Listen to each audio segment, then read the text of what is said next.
Yes, so George is there.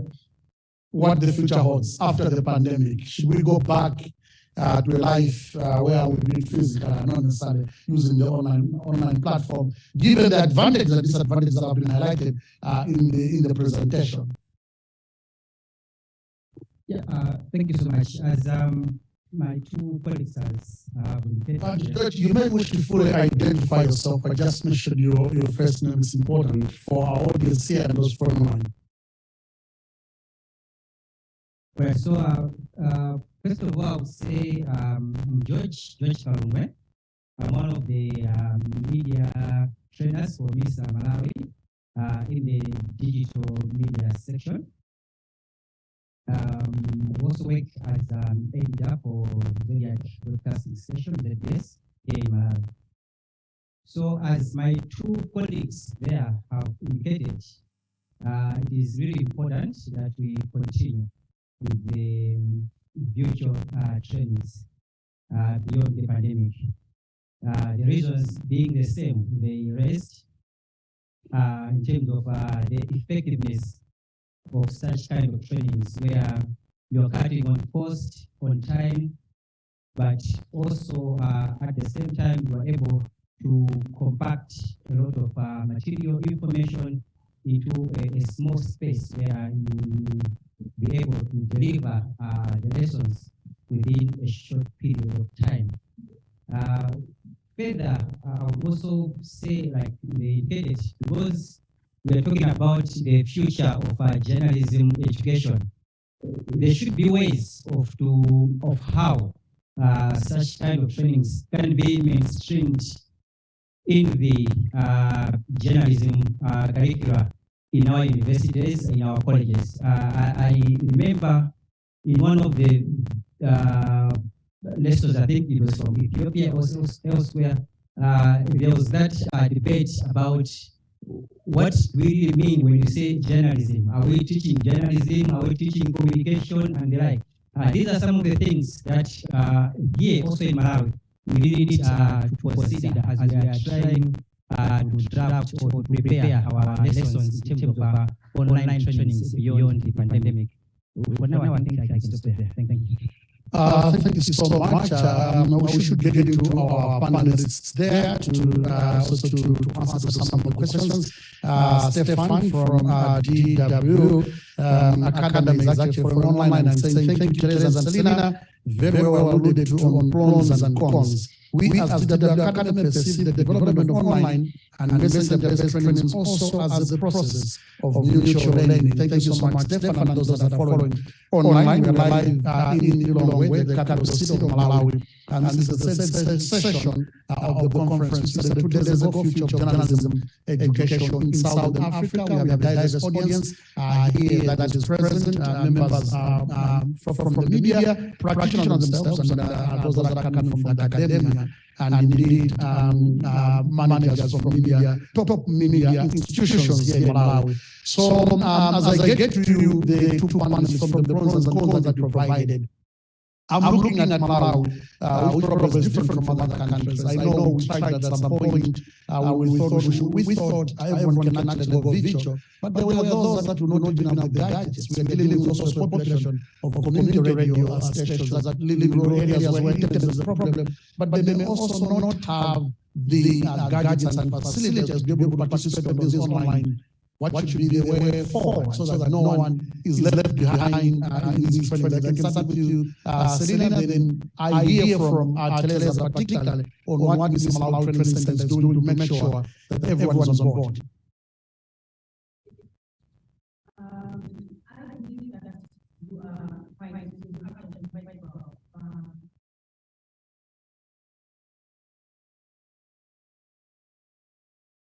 Yeah, is the microphone exactly what you're talking about? And the technology can also betray you. Yeah, thank you so much. So we have a large corporation that doesn't have access to internet. They don't have access to technology, whether you're talking on radio or even the simplest mobile phone that you can just say hello and bye. In not leaving them behind is what we are suggesting that we probably going forward, continue with the sort of hybrid sort of meetings and virtual lessons, but we can also incorporate the things that we talked about, say, okay, the asynchronous sort of training, where you can prepare the training material and send it through the problem is the internet connection. So I'm thinking you can send those materials through email, through post office, but that has got its own challenges because of time limitations, because the lectures are time bound. So for someone to get a parcel through post office to Chichipa, it might take them a month. By the time that's the submission due date is over. But the hybrid sort of meetings, they are synchronous sort of meetings, are quite handy, I feel, in not leaving anyone behind. Thank you so much. Let me just add, Susu, on maybe mainstreaming. I want to pick up from what Josh already indicated. This is a proposal. Maybe our universities, our tertiary education institutions can try to look at this. Now that we have learned from the opportunity that COVID brought us in terms of virtual sessions, is it possible for our training institutions to look at specifically targeting journalists who want to upgrade themselves? They are busy, they have to work.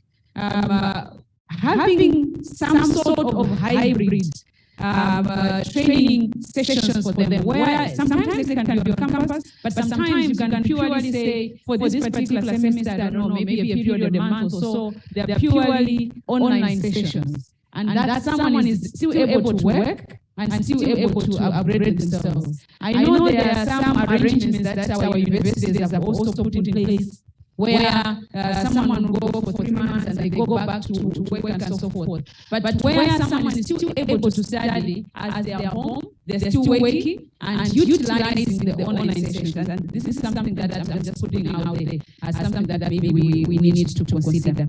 In terms of maybe going back to your question and what Selena already started, not leaving anyone behind, the introduction of WhatsApp-based sessions was after we had tried the online sessions where we were using Zoom and other related platforms. But specifically, we also noticed that it was difficult for some people to purely participate throughout because technologically they are not able to use Zoom, and sometimes it's just because they don't have the right gadgets where they can use all these platforms such as the Jamboards and so forth. So we thought in Malawi, use of an Android phone is quite widespread. And we did ask around in the industry, even where you go at the local community radio stations, you will find that journalists there, they will have at least an Android phone.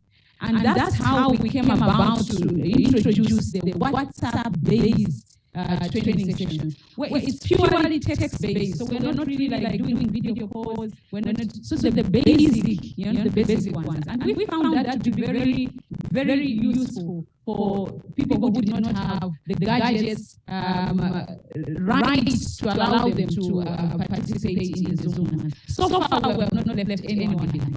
Thank you so much, Elizabeth, because it's reflected on the university, and we have the university here. Jimmy, I should also get into Dr. Chukuzeni and then Ephraim. There is an issue of the university also adopting the technology that can allow others to participate virtually, while others are doing the physical session. How do you pronounce yourself on that one from the perspective of the University of Malawi? Teresa, I'll come back to you on the issue of cost. We have the data. I know you've been fighting the data bundles are quite expensive here, and how do we marry the two? Access versus cost. But Jimmy, let's get from the university. Are you prepared to go that route? No, necessarily speaking for the rest of our perspective. I think the challenges are real.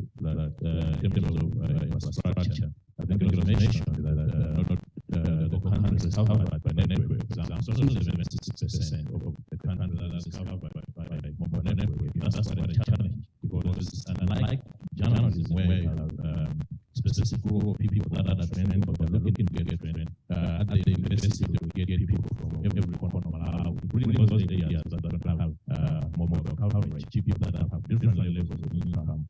For University of Malawi, I think the only investment in Malawi that also have people with vision impairment. We all need to take into account all these aspects. And I think the studies in Malawi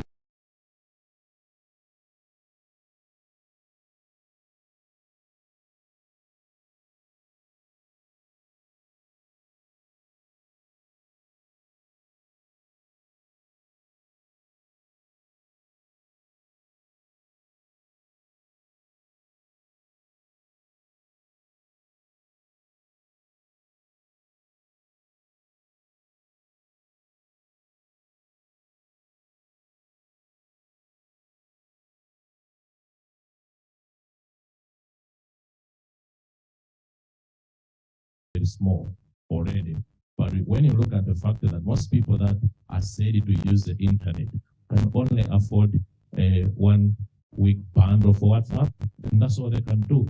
So dealing with all these issues, basically, we need to look at much broader issues that are way beyond this room, perhaps. It's a stakeholder issue that we can discuss. I know in TNM and Airtel, right, during the COVID, there were packages for students learning and all that, but you can only learn, you can only have, you can only use those packages only if you have other enabling equipments. At the University of Malawi on campus, there are spaces on campus, there are spaces that you can get Airtel, TNM network. I'm talking at the University of Malawi, and then you can tell me how is it in the other areas. Thank you. Yeah, I know, Jimmy, just to be, before you hand over the mic, just to be a little bit more positive, but you have still embraced the digital platform. Like on WhatsApp, you can share some course materials and you can still interact with students. Is that happening? Of course, in a small way, perhaps. Yes, of course, with limitations. I'll tell you, okay, maybe not to sound too negative. Yes, we are all using WhatsApp and whatnot, but I think what I'm trying to mention, I think from a university point of view, is the question of inclusiveness.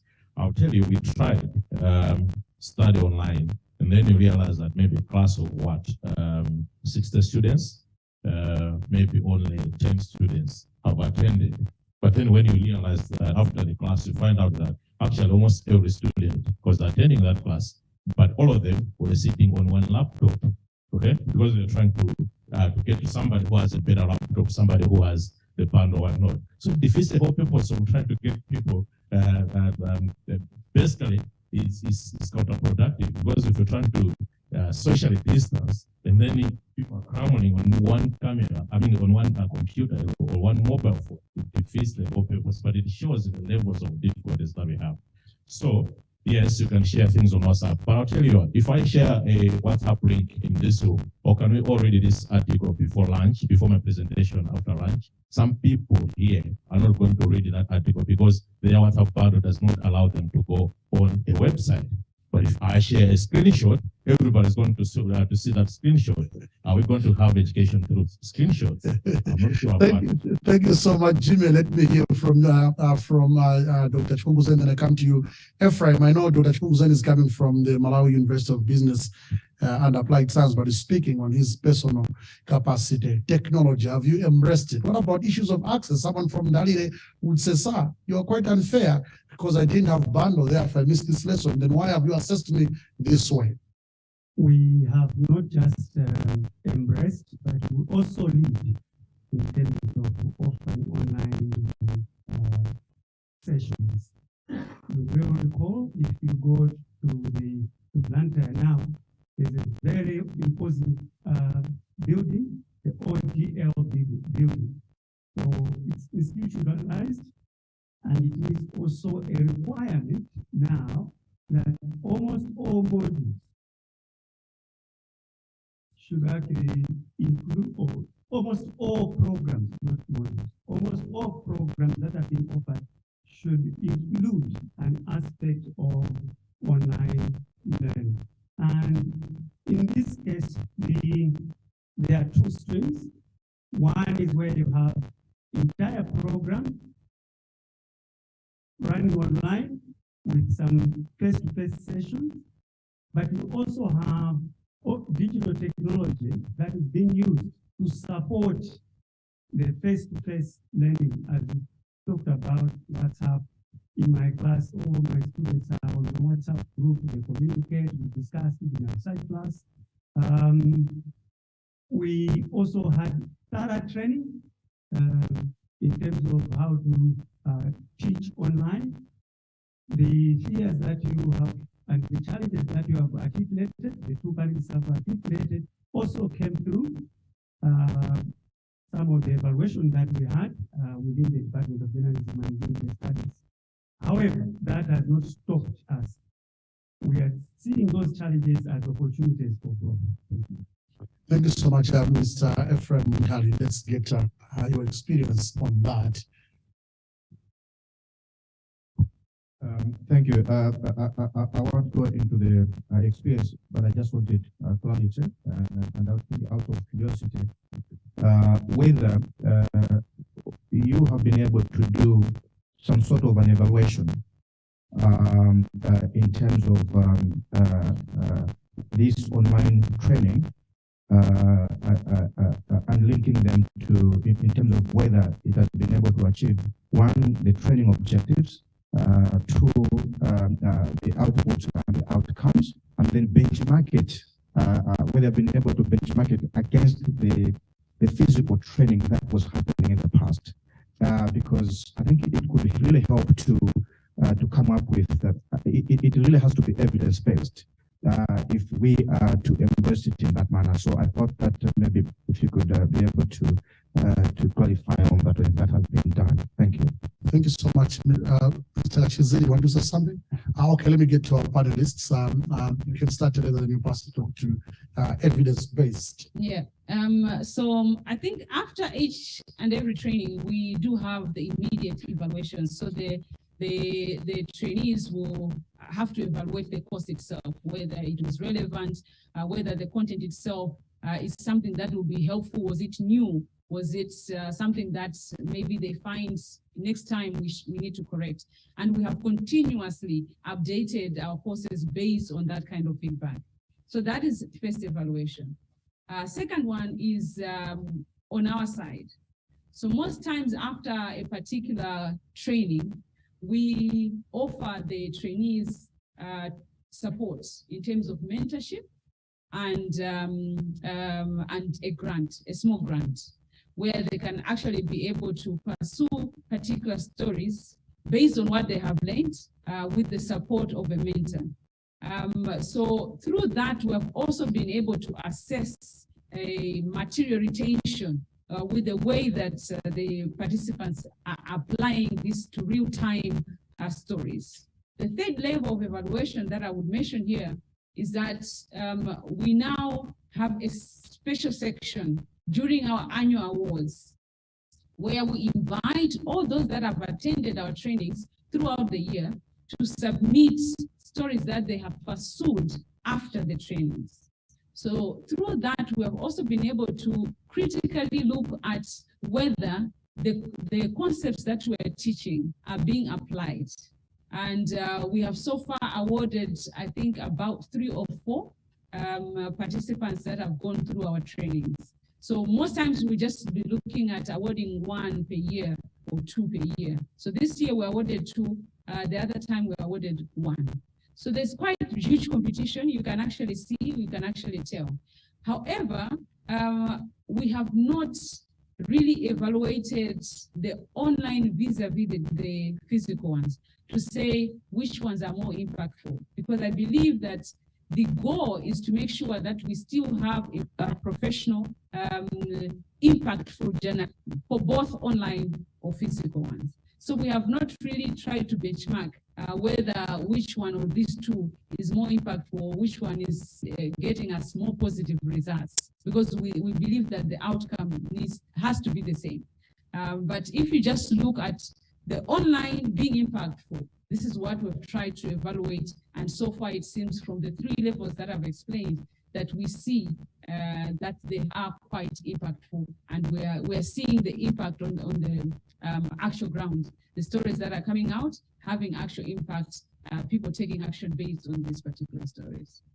I was raising that because Selina will agree. It's one of my biggest challenges in terms of in-house training at workers across the bureaus and in the main news matter. It has been a challenge. So I was hoping that there may be some lessons that we can learn from what you've done, and I thought that I think they were quite significant things that I picked up from there, just to try and sharpen. And that I was hoping that if it is possible, if maybe we can have access to some of the evaluation and reports that I've been able to do, because it's a big challenge. We have training programs almost on a weekly basis at Nation. But it's a challenge. So thank you for that. I appreciate it. Thank you so much. We should be able to share, actually. I think after this, we can sit down and share our reports that we have and have a further discussion from there as well. And maybe how MISA can come in to support what you're already doing. Sorry, Mr. Moderator. Maybe out of curiosity, how big is your intake? Yeah.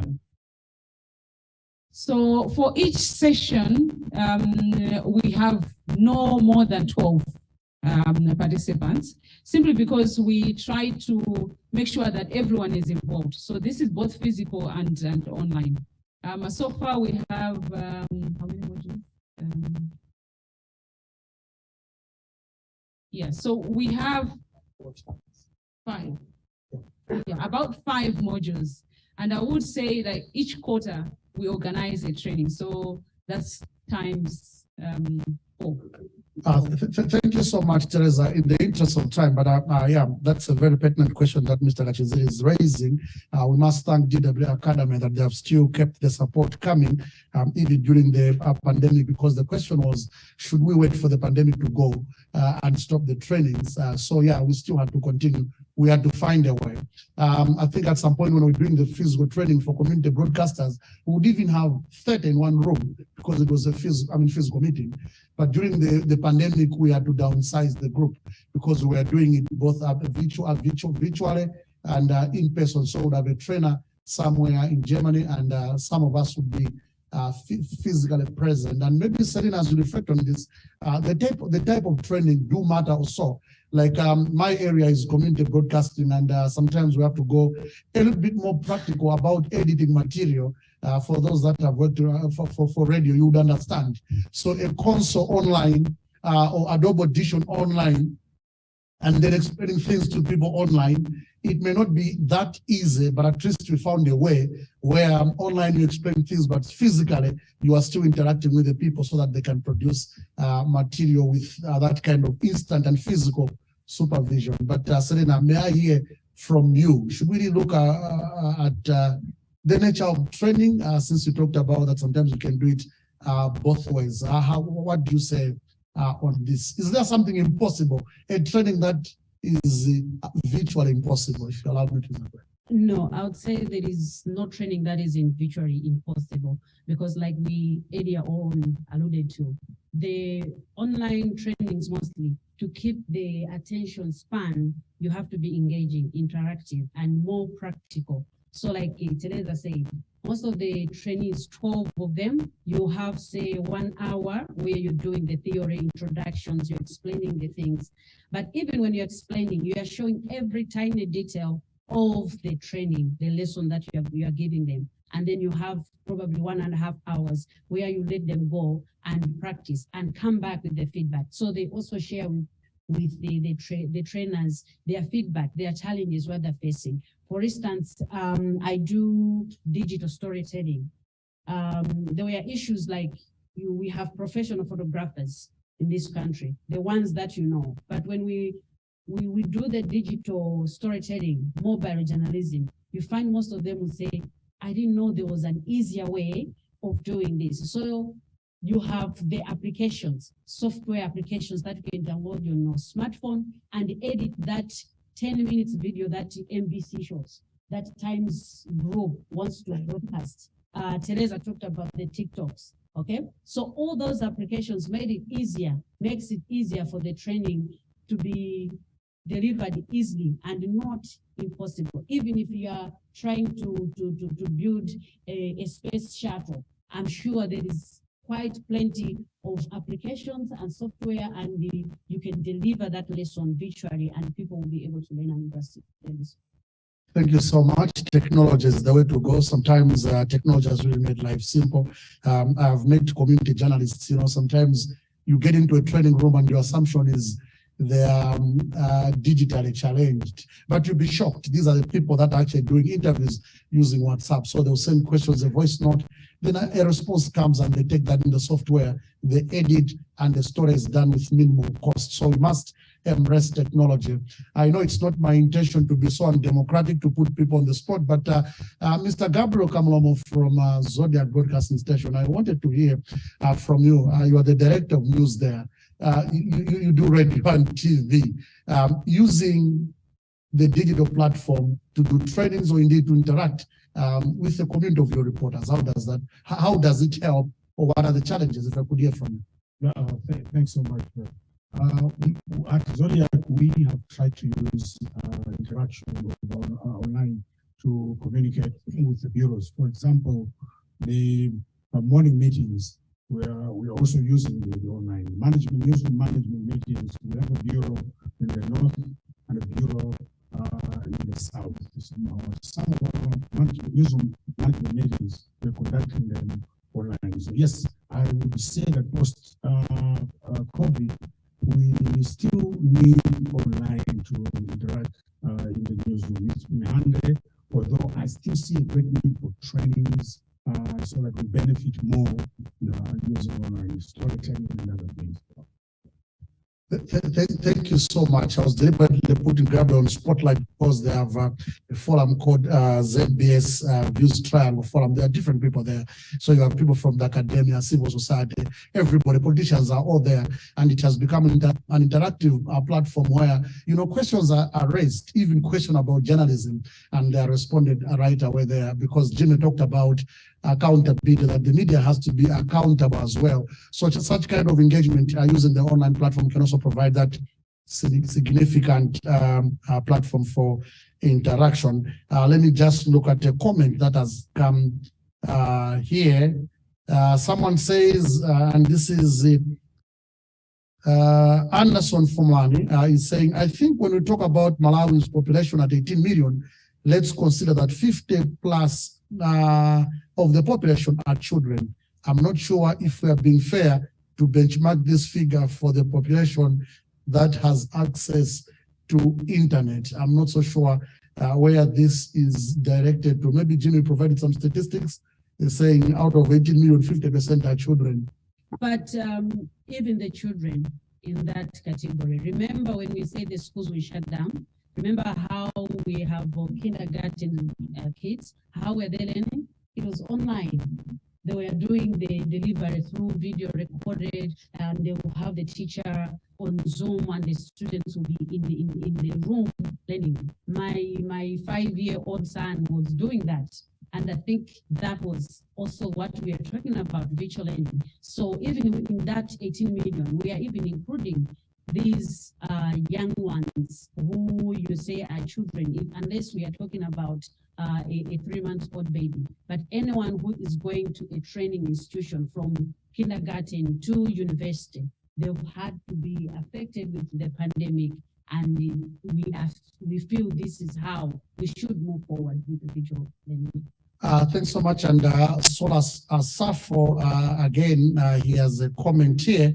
I appreciate the fact that I can take part in this conference because of the pros of online meetings, the advantage of online meetings. My institute related to physical interactions, but allows for online meetings in cases where that is not possible. Ghana also has similar challenges with inclusiveness, access to data and the technology, and the attention span problem. Thank you so much, Solas Safo, for your contribution. And of course, there's another one from Stefan in terms of scaling up. As online trainings are more cost effective, they can also run more frequently. Thanks so much, Stefan. I think our members of the audience here have reflected on that one, the cost effectiveness, since we have looked at the advantages and the disadvantages. Now, maybe very lastly, to the panelists, what does the future hold? When you interact with this community that you want to train? Are they willing? You may be positive about it, but are the trainers the trainees themselves willing to adopt technology? I'm asking this question because there are also a lot of incentives for physical training. So somebody would have to travel to come, and sometimes these trips are paid for. They would also want to see a place. I mean, traveling from one part of to another is also part of learning in terms of incentives. What are they saying, those that you're training, especially under MISA Malawi Training Center as an example? So quickly, I think in the evaluation of most of the trainings, one thing that comes out clearly is the fact that people are able to attend these trainings while they're in the office, they're working, they're juggling work, office and home life, okay? So they're even able to attend that. So that's one issue that most of the times we have sort of feedback that we've gotten, and people are quite willing, especially those who are willing to upgrade themselves. That doesn't mean that there are others, like you say, the incentives who say, no, we have to discontinue because we want to go and do the sightseeing. When we go to Naivasha in Kenya, we are not just going for the training, we are also going for the lake, we are also going for the safari. So maybe we need to move to Naivasha and do the training physically there. But there are others who say, I also want to benefit from the training in Naivasha where I'm still in Malawi. So the feedback from my perspective, the people that we have gotten feedback from, the trainees, there have been people that are willing to take these lessons online. Thanks so much. So we normally put out a call for expressions, expression of interest, where people actually have to express interest in attending a particular training. So whether it be physical or online. So I think that already is an indication on whether someone is interested or not. And most times for the online sessions or online trainings, you will find that most times people who are normally occupied but still would want to upgrade themselves, they will put in an application to attend those particular trainings. I totally do understand the incentives that come in with attending physical meetings. But as I also indicated, for MISA, at the time being, it's mostly us paying for these courses with the support, of course, of our partner DW Academy. But maybe in future, we'll be looking at the participants paying. So there's more incentive for someone to attend online because it will be cheaper than attending physically, because they will be parting away with something. So where, yes, maybe they are getting paid for accommodation, and all those that's, the benefits that come with attending physically, and MISA is paying for that, yes, there will be an incentive for physical over the online. But where we get to someone paying for these courses, they will definitely find that, it's cheaper for them to attend an online session, online training than it is physically. And then maybe finally, I just wanted to say, more generally, I think we need to be looking at online sessions as a choice. Someone should be able to say, you know what, because of my schedule, because of my pockets, I should be able to still upgrade with the University of Malawi, with MOBAS, with MISA, but online. And someone should be able to say, no, I will do this physically because my pocket allows and I have the time. Thank you. Thank you so much, Teresa and Serena, for that insightful presentation. We thank you for that. Let's give them a big hand. Thank you so much. I must also thank MISA Malawi, who are hosting this event today. That you were quite deliberate, in terms of gender representation.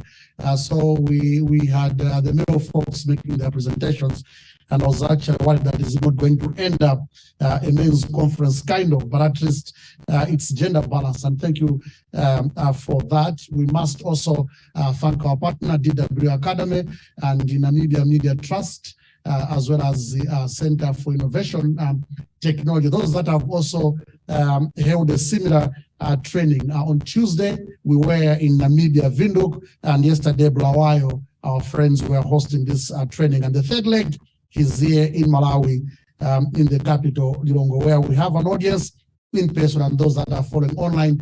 Thank you so much for the audience in person and those that have been following online. We still have a lot to discuss this afternoon. Having looked at there's so many issues that we've discussed, the relevance of journalism, issues of credibility, and then citizen journalism. Is it here to kill the traditional journalism? Does journalism have a place, especially in the digital age where everybody has the opportunity to share what they think is information worth sharing with the public? And when we come back this afternoon, we'll specifically look at the question of sustainability. How do we sustain ourselves? This here is the wave, and we seem to be adjusting quite well to get it from Chinua Achebe in his book, Things Fall Apart, where a bird called Eneke said, since men have learned to shoot without missing, it also learned to fly without pitching. Surely we have to adapt with the changing times. And ladies and gentlemen, this also marks the end of the morning session of our training, of our conference here in Lilongwe, where we are looking at future of journalism, education in Southern Africa. So much to take home with. And I would ask those that are following us online, of course, and those that are here present, to give a big round of applause, especially to our panelists and active participants. So we'll do it the Malawi way. I don't mind if you can whistle, even if it means you relating. So let's just do it. Clapping hands for our panelists and participants. Yes, thank you so much. It has really been an exciting morning, and I've been your moderator, Susie Ochitete. We'll meet after lunch, and that will be what time, Moses? So we'll meet at 1:30. Enjoy the music and enjoy your lunch somewhere in Windhoek, and of course in Lusaka, Harare, Zimbabwe, and Bulawayo. Even those that are following beyond Southern Africa, meet you after the lunch break. Enjoy the music.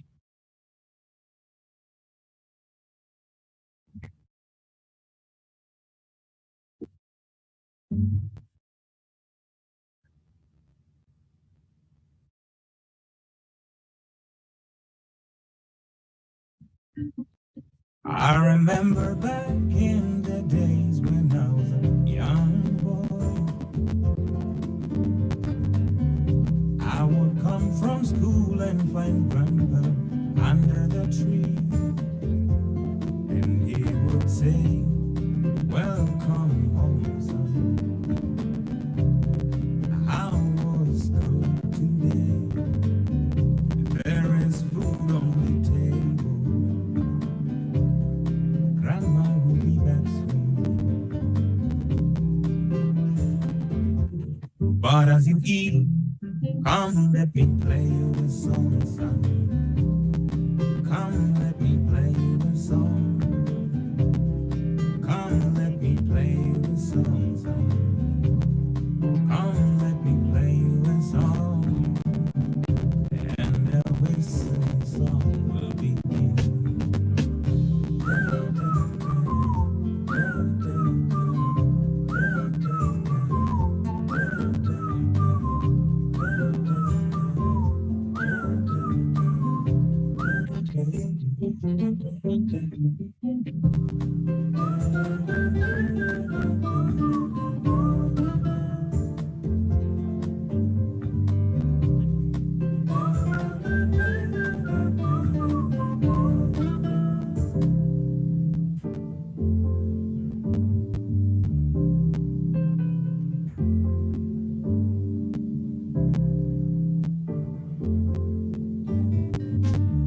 I remember back in the days when I was a young boy.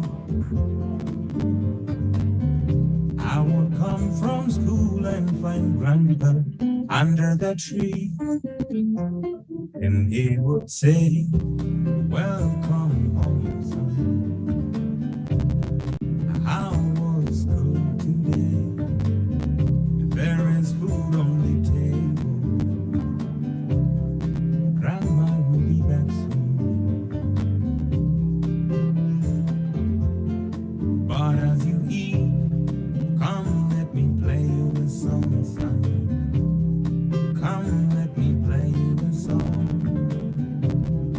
Come, let me play you a song.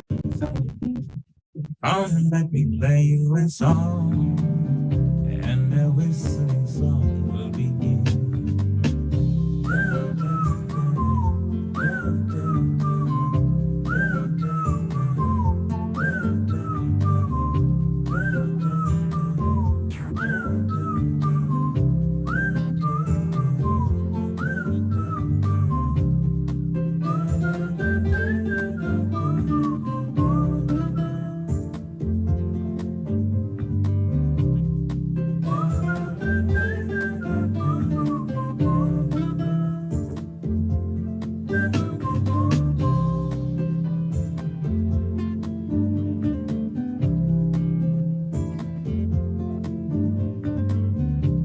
The memories are so fresh in my mind as I am singing this song.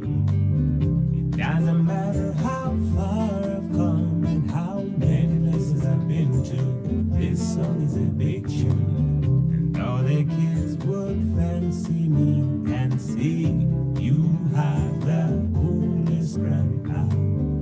We would dance to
Namibia Media Trust.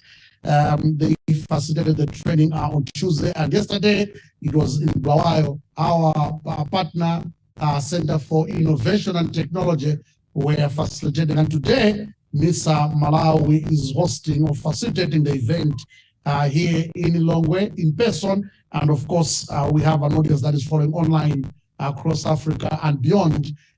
We also say thank you to our partner DW Academy.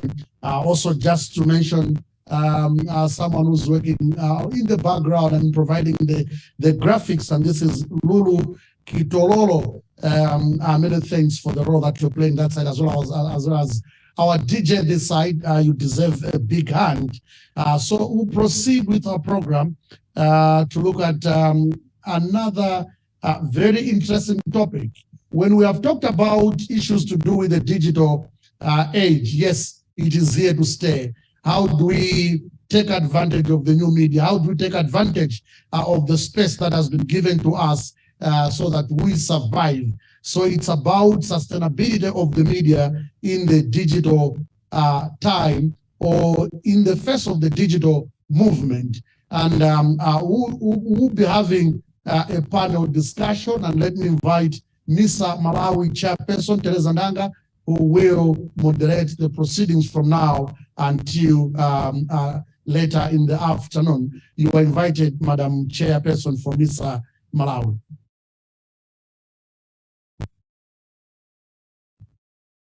Thanks so much, Susie.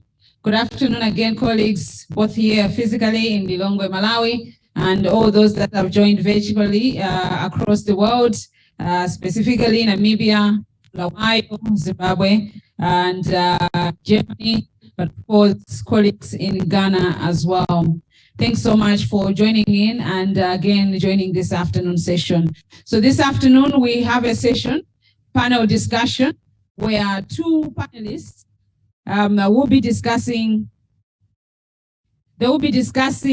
media sustainability, just looking at whether we are in a shambles or there is something that we need to do, and what training institutions, media training institutions should do to help out in terms of media sustainability. Allow me to introduce my panel. First, we have Dr. Francis Chikunkuzeni.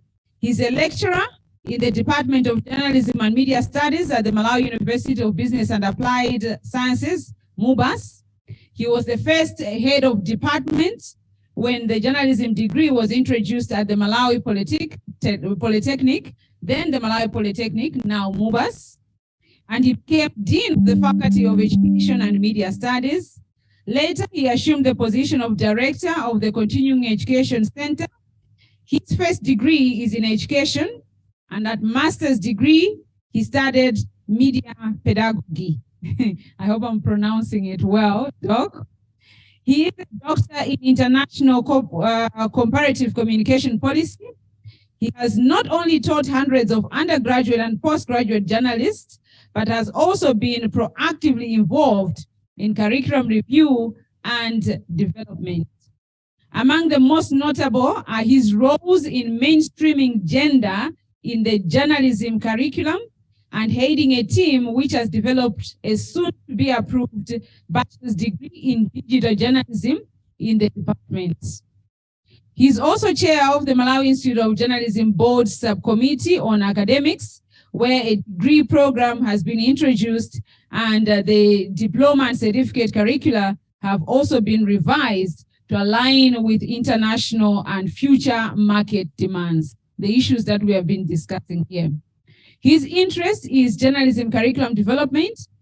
His interest in journalism curriculum development is anchored in the practice of theory that informs practice and practice that informs theory. Welcome, Doc.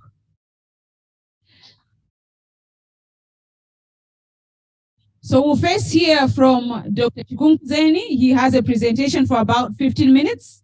And then later on, we'll hear from our second panelist, Jimmy Kainja. I'll introduce him after Dr. Chikunkuzeni's presentation.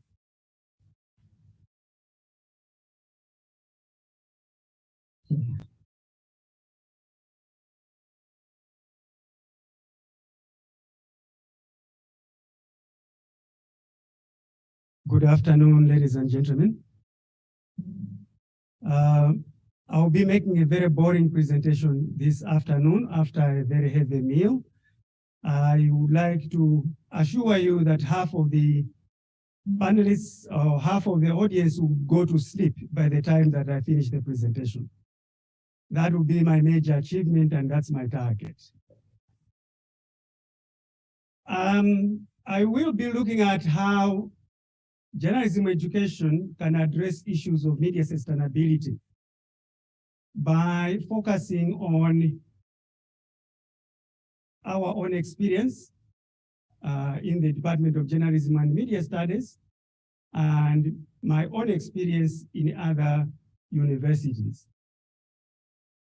So my presentation is essentially in 3 parts. The first part will just look at what is media sustainability. If I were in class, I would have gone around, but I'm told I should continue talking. So I will talk and pretend that the only definition that exists is the one that I'll be mentioning here. The second aspect is that I'm going to look at core functions of a university. There are so many functions of a university, but I've only selected 3. These 3 to me are very, very critical so that we understand the possible intervention points that we can, that universities can have for media or journalism sustainability in Malawi and in Africa as a whole. The last part, which will now be the actual propositions with regard to what are the possible intervention points. By that, I'm not going to propose that these are the only ones. I am essentially proposing that we can also focus, in addition to what is happening now, there are also other elements which need to be strengthened or enhanced within the media education so that we can ensure media sustainability within Africa. So what is media sustainability? From the debates that we've had or the contributions that we've had in the past, one of the key words that have come out was media viability. And I think it's here in Malawi that we're talking about sustainability. Are there any differences between viability and sustainability? I'll leave that to you. However, in my opinion, I think that sustainability is the capacity to maintain or improve a process for a continuous period so that at the end, it doesn't fall. That's the most basic definition. We are looking at the time span, that it goes beyond the now, but it's not actually going down, but rather it's maintained or you are adding value. And we can have different types of sustainability with regard to the media, for example. We have economic sustainability, which essentially looks at whether an organization or an institution can carry out its activities in the long term and finance itself within that period. But we also can look at the social sustainability of the media. Journalism, for example, exists for a purpose. And that purpose is vested in the publics or in the public. What is the possibility that we might be losing that public? And what is the impact of the media or the impact of journalism with regard to the constituency that we're supposed to serve, which is the general public? We've heard, I think, from my colleague Jimmy talk about the loss of trust in the media. That is documented That can also be a threat in the sustainability of the media.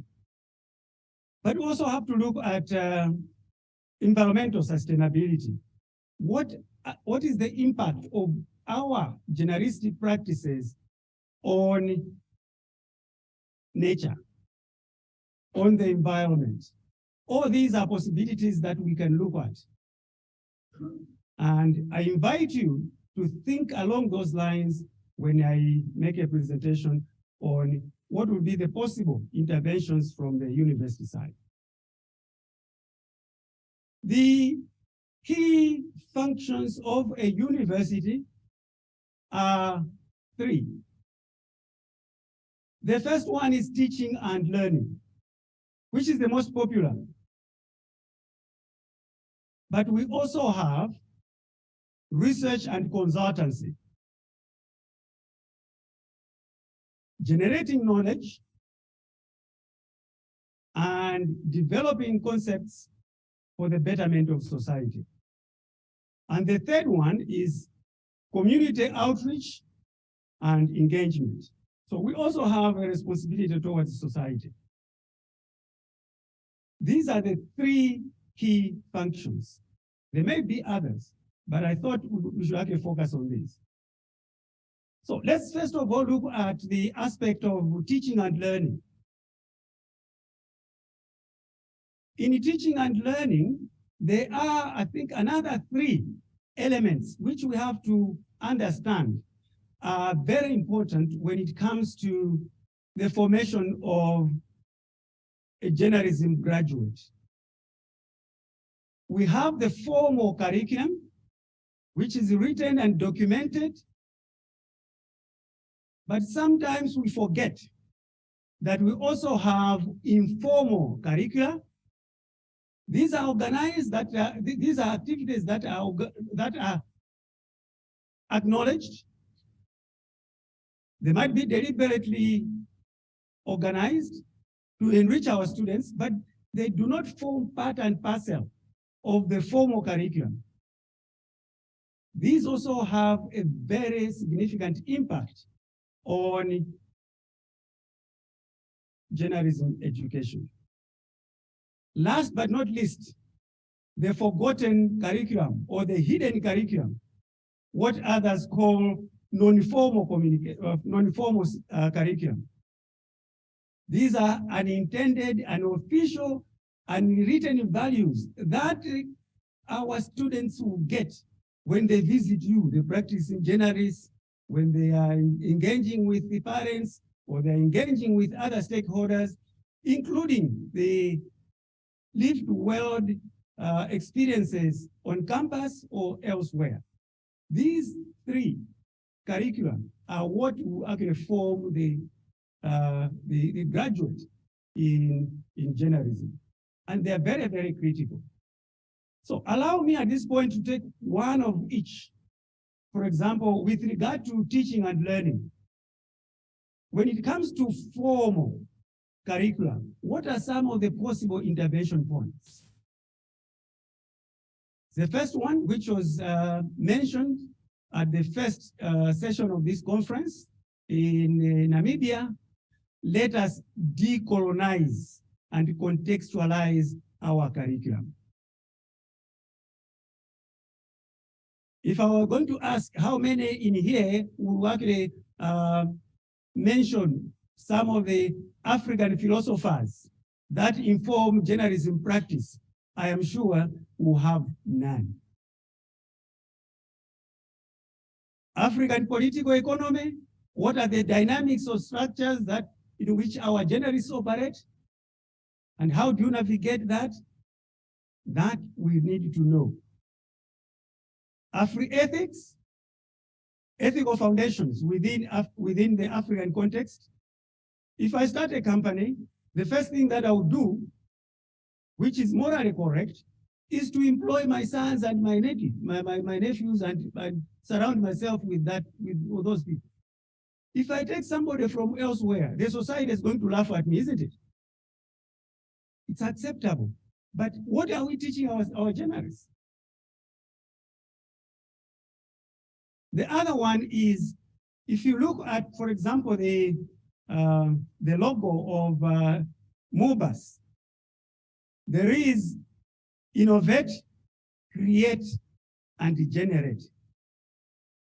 This is to show emphasis that MOBAS is focusing on mainstreaming entrepreneurship and innovation. That will be the way forward if we want to sustain our media in the future. The other one is to develop and design curricula that are relevant to the future global market. I have always challenged my students, and I think those of you who have been in my class, when I've done online journalism, I have told them, you are not native journalists. You are international journalists. But of course, because of other factors, I can see them, they're still very native in their thinking. But we need to think futuristic. In the previous presentations as well, there was a tool that has been used most frequently, the knowledge gap or the needs analysis. We need to go beyond that and project into the future. The student or the candidate who joins the MOBAS or University of Malawi today, the skills that we need to inculcate in them will be used 5 to 6 years from now.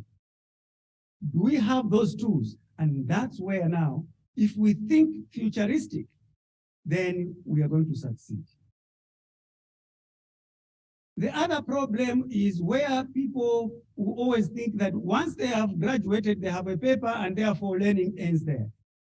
We need to make sure that our curriculum inculcates a culture of self-learning and reflexability. We should be critics of our own self. And that can actually go into the formal curriculum. Instead of dogmatically telling the students that these are the functions of journalists, let them come up with the reflections on whether the normative functions of journalism are indeed what obtains in practice. The other point is we have always complained about zibondantengo or bribes among journalists. Journalists have now become mercenaries, according to one speaker today, because of money. A university education can integrate the ethos of integrity and professionalism to the learner by looking at specific things that will build their conscience so that they can resist as much as possible the temptations. Unfortunately, for all the graduates who are here, I'm not sure whether they are professional, but it's up to them to judge for themselves. They can demonstrate themselves. The other point is, as was discussed in Namibia, universities are very rigid in terms of changing their formal curriculum. It is important that we must streamline the curricular approval process because the world is changing very fast. So the curriculum that we, for example, will be approved this year will only be revised again after 5 years, after a full cycle of 4 years. Why can't we change within? We need to be very flexible. Then the other aspect has to do with the informal curriculum. We allow our journalists to enhance their skills through certain activities. So we need to reinvigorate, for example, within SADC, the learner exchange programs. They were there before. I think Aubrey, you were one of them. Well, you went to, no, it wasn't you. No, but I still remember I still remember some students from then Polytechnic going to South Africa to actually work at gender links. While we do it domestically during the internships, but there's also need for university, inter-university exchange. We also need to promote collaborations and partnerships in journalism management and leadership. Creating our own cells, where, for example, MISA Malawi has its own training institution and it doesn't want to talk to Pole, it doesn't want to talk to Mij, it doesn't want to, in terms of, so everybody is outshining each other. At the end of the day, nobody wins. The other one is that the core curriculum of journalism education should also integrate elements of media leadership and management. Why can't we have boot camps, for example, that will promote innovation and entrepreneurship in media management and leadership? Those are possibilities. With regard to the non-formal or hidden curriculum, I have no recommendation except one, because it is usually outside the command or outside the authority of the university. These are the bad manners that our journalism students learn from the practicing journalists, okay? Or indeed, whoever they have as some of the influencers. Within the university system, I think we can just strengthen the learner support system so that we can monitor how the students are coping with leadership and management competences. That is an element which when I looked at some of the learner support systems within Malawi, it's a component that is forgotten, or in some cases completely ignored. Let's look at the competences of our students as well and monitor them while they are on campus. The second aspect or the second function of universities is research and consultancy. Here I'll just talk about some of the key elements, about 5 of them, which I think need to be taken into consideration if we're going to sustain the media spaces within Africa. One is relevance. Research and consultancy should be relevant to the general public. One, it should also be relevant to the media industry and indeed be relevant to the practicing journalist itself. Otherwise, research for the sake of research without any application or value addition is useless. I have already talked about futurism. We need to research into the future and envisage the competences that will be required. Draw up models, try these models, so that then after trying these particular models of management and leadership, we can take the lead and say Africa has developed its own leadership and management style. Networking is very, very important. What we have noted within the SADC region or within Africa is that there's very little networking among institutions of higher learning. And I'm glad that I have already seen that there's that initiative that is taking place to network all the journalism educators. I hope that will not just become a platform for universities that are well resourced to downplay institutions that are poor resourced, because that also can actually hinder movement forward. Community outreach, which is the last aspect. How do we reach out to the communities? universities are not just in the ivory towers. They need to reach out to the ground. And it's important, one, that we have to expand the accessibility of quality training and leadership and management among the publics in Malawi. A lot has been talked about with regard to digital media literacy. Let universities lead. That's important. Then there's also the aspect of citizen engagement.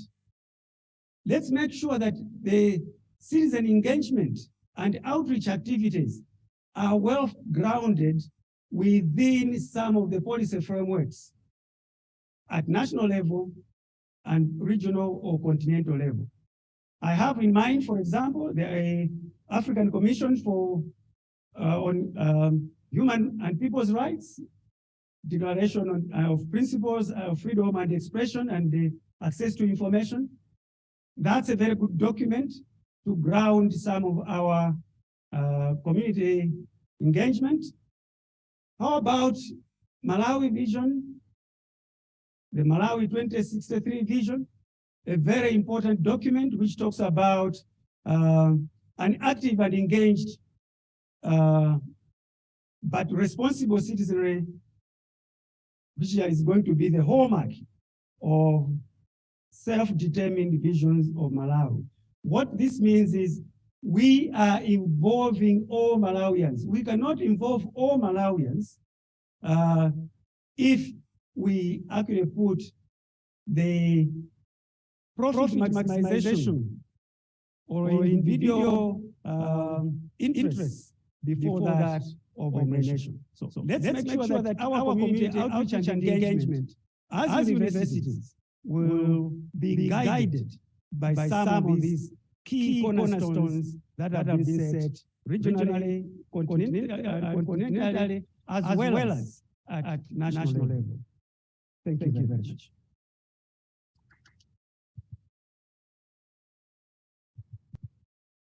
Thank you so much, Doc, for that elaborate discussion on how journalism education institutions can address issues of media sustainability. A big hand again for Dr. Chikumuzeni. We will have an opportunity to ask questions at a later point, but allow me now to introduce the second panelist. He is Mr. Jimmy, who is a senior lecturer at the University of Malawi. He teaches media, communication, and cultural studies. His areas of interest are media and communications policy, journalism, new media, digital rights, freedom of expression, access to information, and the intersection between media, democracy, and development. Jimmy is also an adjunct fellow at the Institute of Public Opinion and Research. He has written several papers on digital rights and media freedom. Now invite him to discuss digitalizing newsrooms for survival, space for journalism education in the digital movement. Afterwards, I will have my panelists up here in front so I can take questions from us here and those online. Jimmy, please.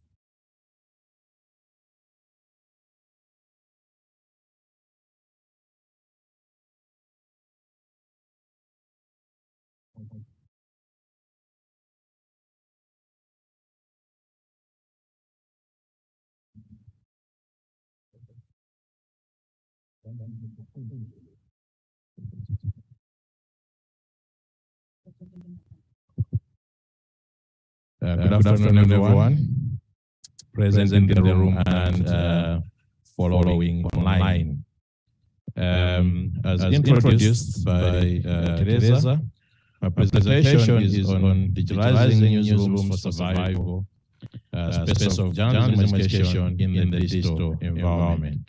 But listening to Dr. Chikumuzeni presenting, and I anticipated some of this, I think my presentation will focus more on the question of survival. And when talking about digitalizing the newsrooms, I think the question of digitalizing for me is more or less looking at how the newsrooms can actually engage in the outside world. Because I think the question of digitalizing the newsrooms itself is not really quite a big task, but how digitalization is changing journalism, environment, as well as journalism as a profession. I think that's what is critical for us to share. So I just try and get my presentation up and running, because there's two, three things that I need to share in my presentation. Thank you. Wait. This is short.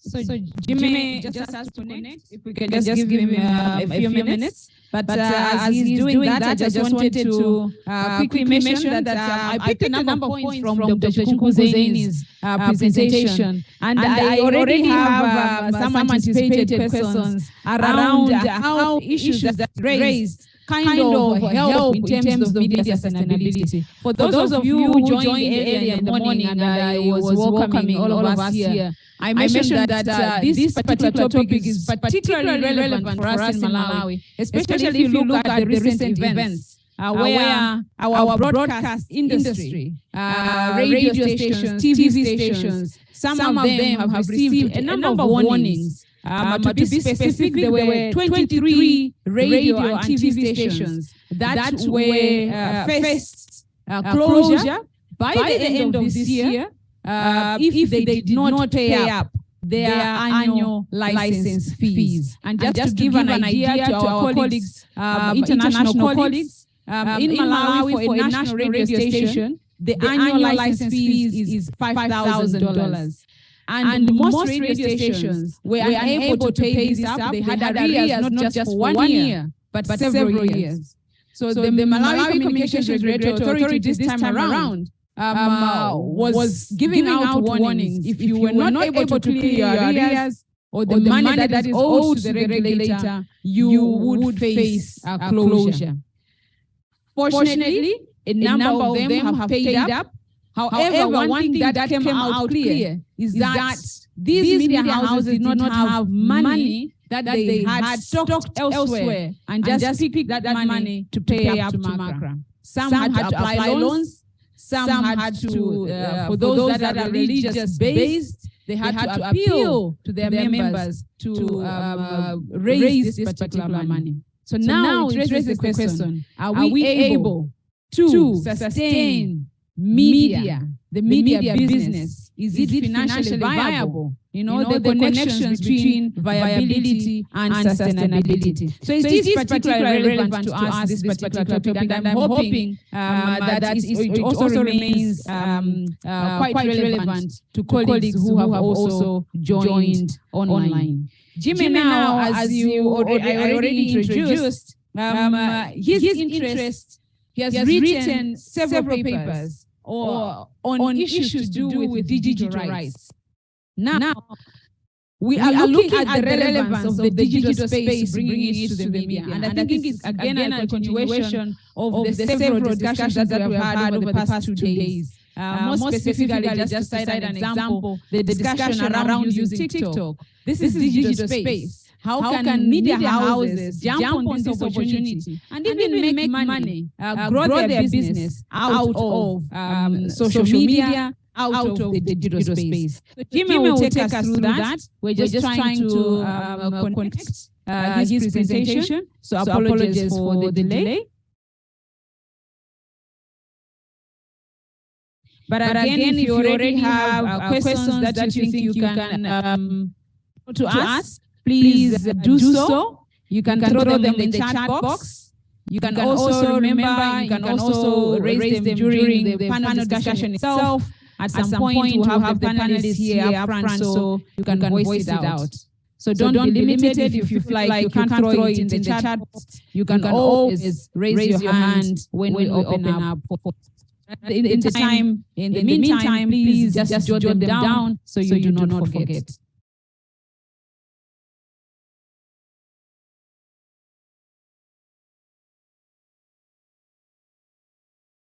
Okay.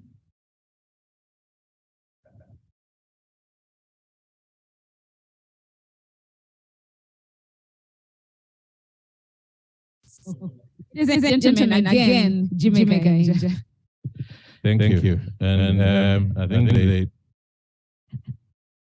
I hope it will work. So I'll just straight dive into presentation because of time and all that is happening. So I said my presentation basically to start with a bit of sort of background that I followed the conversation from Namibia, Zimbabwe, and I felt like maybe we're also learning out a risk somehow within our discussion of losing a side of what we're discussing. That when you're talking about digitization or media in the digital age, really, what we're talking about is the same journalism that we've known. That the digital era has been disruptive, has brought a lot of changes to how journalism is working. But what it has not changed really is the essence of what journalism is. The role of the media in society remains the same. And I think most of us and all of us, perhaps, we are actually concerned about changes within the industry because we realize that its importance remains the same. So with all the discussions that we're having, with all the disruptions that digital technology has brought, the essence of journalism has not changed. It still has to respond to issues that are affecting the society. All the core tenets of what journalism is remain the same, although the delivery is different today. So I want us to have that in mind as we go ahead. Apparently I need to share the screen, so just bear with me a bit.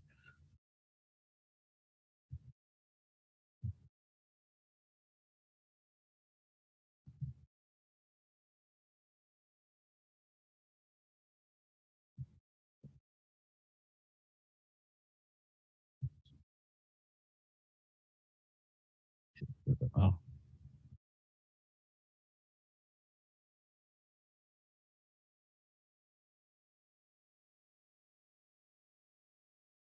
I don't know if they can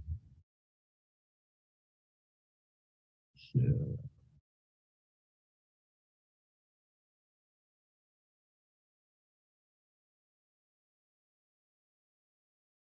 I can't see my presentation somehow.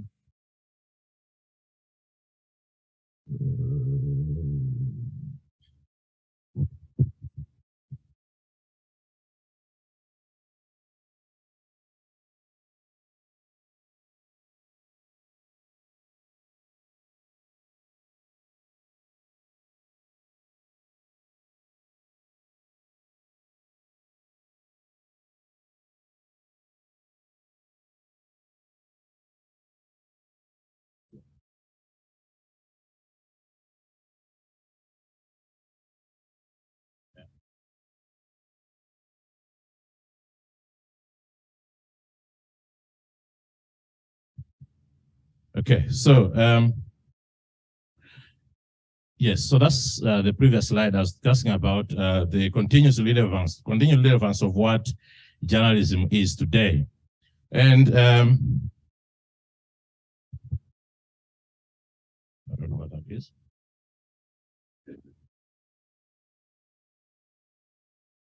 Okay, so clearly then, what we are discussing here is that the old is dying. The old way of doing things is actually going away. But unfortunately, the new is not yet born. I'm using a phrase basically that Grams used to previously, that we are living in a situation where all of us can agree that the traditional ways of doing things are actually going out, but we haven't really devised new ways of doing new things today.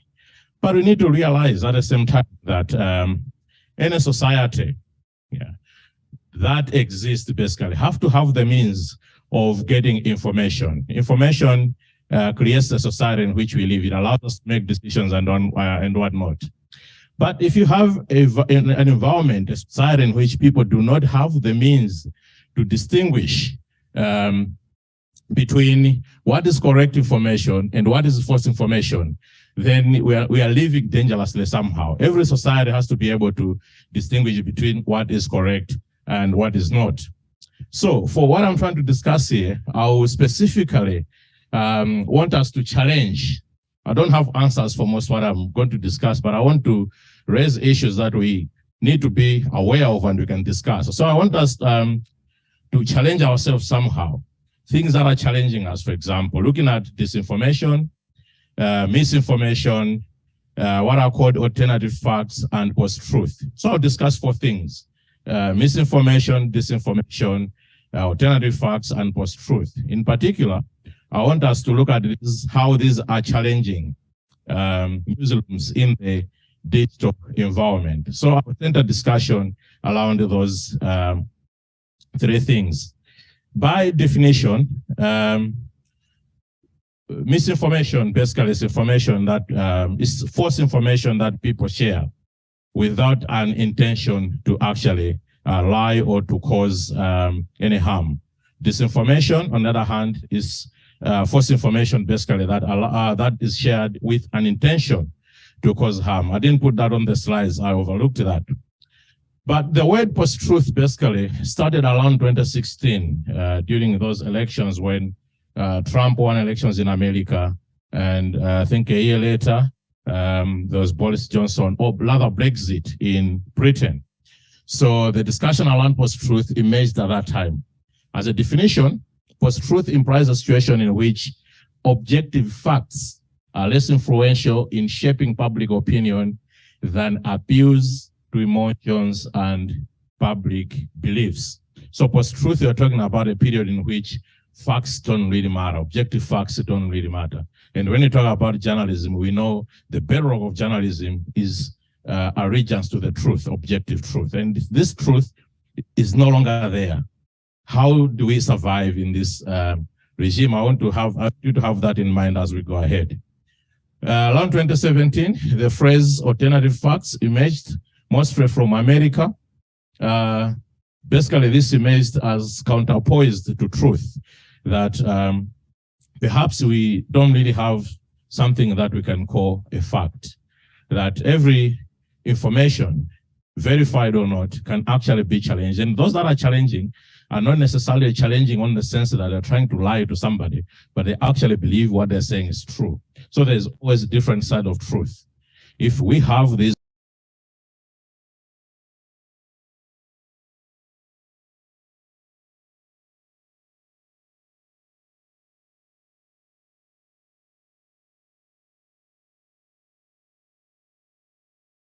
people live in their own spaces, what are called filter bubbles.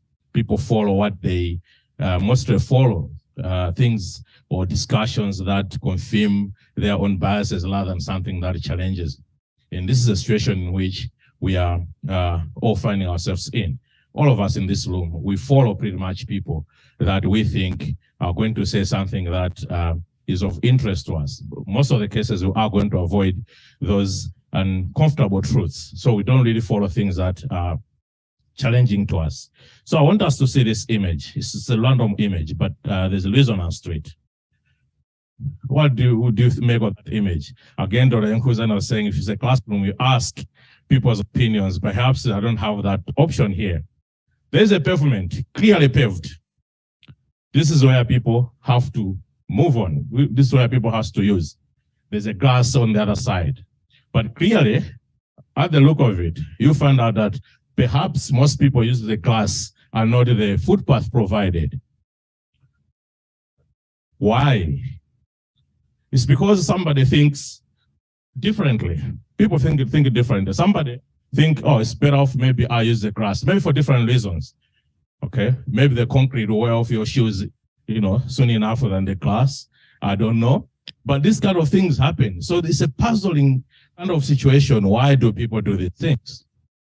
It's the same that environment that we find online. You don't think something is obvious. It's really straightforward that everybody should believe this as a fact, but there are those that are going to look at things differently. How are we going to ensure that as media institutions, as journalists, as journalistic institutions, capture information that is correct, that is verified, objective information, and be able to deliver that people can believe, and like what we're seeing here. So I'll take you through a series of images. Around 2019, when we had the court case about elections, we had this sort of information coming out. We discussed more about how false information, misinformation takes place online.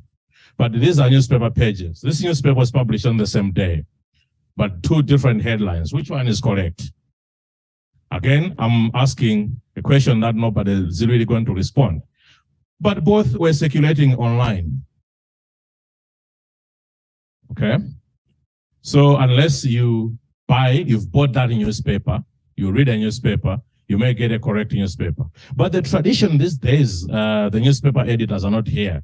The tradition these days is that news organizations tend to flag out their front page newspapers, whether on Facebook, whether on Twitter, on social media platforms, so to say, with an aim of promoting the following day's newspaper. This is what is in the newspapers. But as you can see clearly, both papers can't be correct. Those that follow politics in Malawi, those that were following politics then, they can easily guess which one was a correct newspaper. But for an ordinary person, for somebody that is not a Malawian, it's very difficult to distinguish this. So you have basically what you may call misinformation or disinformation. Somebody has fabricated a front page cover of the newspaper. Now the question is, are we really honest enough to just call this disinformation or misinformation? Or is this what is called alternative fact? That somebody thinks this should have been the headline and not the other one, and they actually believe that. It's a philosophical question, but this is what is happening. Is it really maybe that should have been the headline as opposed to the other one? Because there are those who believe differently. Again, similarly, it was around the same time. You see this headline. So it's happening across newspapers. You could argue that the reason this is happening, somebody mentioned about people going to traditional media to fact check. It's actually true. This perhaps is happening using front covers of the newspaper to create false information, because the understanding is that the majority of people out there still trust traditional media. And if you see these headlines, you believe that's a headline. And this actually happens also maybe for our audiences online, that majority of the people in Malawi, I believe it's the same across Africa, don't really have access to newspapers. Newspapers are expensive by and large. So most people have no means of actually finding out whether one headline is true or not. Even making it worse, that access to the internet is very limited. In Africa, we have this bundled internet that we do. So people have an internet bundle that allows only, for example, to access Twitter space. Those that allow Facebook or WhatsApp. WhatsApp is mostly used. And people share a lot of images on WhatsApp. The reason is not that really Africans, we are very much into images and stuff and all, but image basically doesn't take you to any link, doesn't ask you to go to another web page.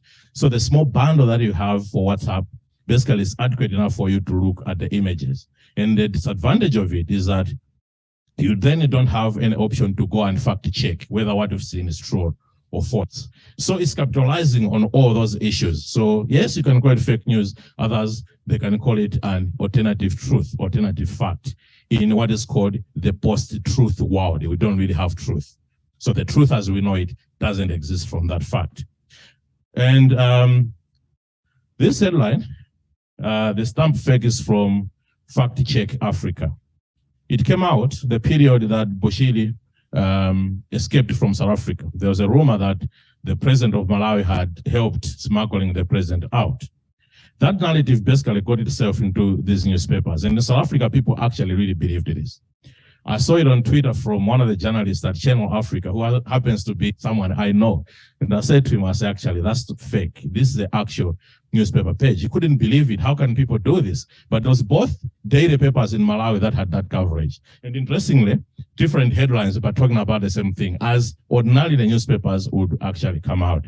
So I wanted to flag out is that if you look at this discussion happening in South Africa, then you are going to see that there's a problem of people really getting what the truth is. In Malawi, you can argue, others can deduce and know what is true and what is not. So I wanted us to have this in mind, that if you're talking about sustainability, whether viability and whatnot, and digitalizing the newsroom, I think the problem of digitalizing is going to, as affecting newsrooms, is going to happen mostly outside the newsrooms, because news organizations need to find ways in how to deal with this, but also knowing that what they're producing basically is actually going to find alternative voices out there. And those alternative voices are not necessarily wrong, we may argue.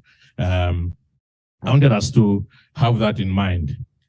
So I said earlier on that all these fossils, as you can see, they found shelter on internet because of these filter bubbles that we have. In Malawi, there's somewhat a dismissive attitude towards social media, that social media spaces are narrow. Most people use traditional media and stuff, and therefore can forget social media. The problem of that is that we are not going to be looking at solutions to the problems that I'm flagging out. Social media may not really be as radios are in Malawi, but it's a critical space where critical discussions are taking place. And in these places, you should be able to see what people are doing. But also, if you look at this graph, perhaps the last one, you see that, I don't know what it's coming from, but this graph basically, the source is IPO, Institute of Opinion and Research in Zomba. They did this towards 2019 elections. What actually shows here is that the newspaper readership in Malawi and internet, social media usage is almost at the same level. So if you're talking about the small number of people that use online spaces can be ignored, why are you not ignoring the small number of people that use newspapers? Because if you're talking about numbers, the numbers are the same. You can argue that newspapers inform policy much more than people online. But numbers-wise, you can see that actually people that are using internet for political reasons, the numbers are also going up. Newspapers and the internet are almost, at the time, 2019, almost at the same level. So this is not something that we can necessarily ignore. So I want to go to the last slide for the interest of time. I got this quotation from Professor Herman Wasserman. He was presenting to a similar session, I think, in 2020. He made this point, I think, maybe even similar to what Dr. Nkuzan was saying, that journalism as education has to nurture a young generation that is developed, that can develop new ideas, generate new models, and reinvent journalism for different kinds of the economy in Southern African context. So the context there is something that Dr. Nkuzan also mentioned. The context has to be relevant. But what this means for us, especially in Malawi, is that journalists must be able to critically engage with changing information ecosystem and digitalization. Mentioning this, the fact that I mentioned previously, that there is somewhat a dismissive attitude in Malawi towards the impact that social media is having. People earlier on mentioned, I think in our morning sessions, mentioned about the power of social media influencers. Because if, say for example, one of the newspaper pages that I'm mentioning is shared by a social media influencer, that social media influencer is going to carry more weight than the actual newspaper would. And that is actually problematic. And as I said earlier on, Malawi is a low trust society. We don't really trust people that are up there in power. So research has shown we trust mostly people that are closer to us, people from the church, the chiefs and whatnot, but not the authority to say. So the problem of that is that people look up to somewhere where they can get information, where they can think somebody's telling them something credible. And the social media influencers actually are filling that gap. We saw during COVID-19, individuals actually raised more money for COVID-19 causes than the government did in terms of fundraising. You can actually see where that is going. And talking about social media influencers, there was a question in the morning about what is called now citizen journalist. Again, that is a contested term. Who is a citizen journalist? Do you stop being a citizen journalist just because you are employed? And where do we place freelancers in that space? So we need to really be thinking about how we engage with these spaces instead of trying to guard what we have. Because for me, the term citizen journalist is them, them versus us. We are the legitimate ones. They're citizen journalists, but nobody has monopoly over information. Nobody has monopoly over facts and the truth. And I think this is what is emerging online. And maybe we can have a discussion further after that. Thank you.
To ask you, my panelists. I wanted to start with Dr. Chikunguzeni. As you were presenting here, you referred to some thoughts that came through from the first day, which was localizing or contextualizing the curriculum or decolonizing the curriculum.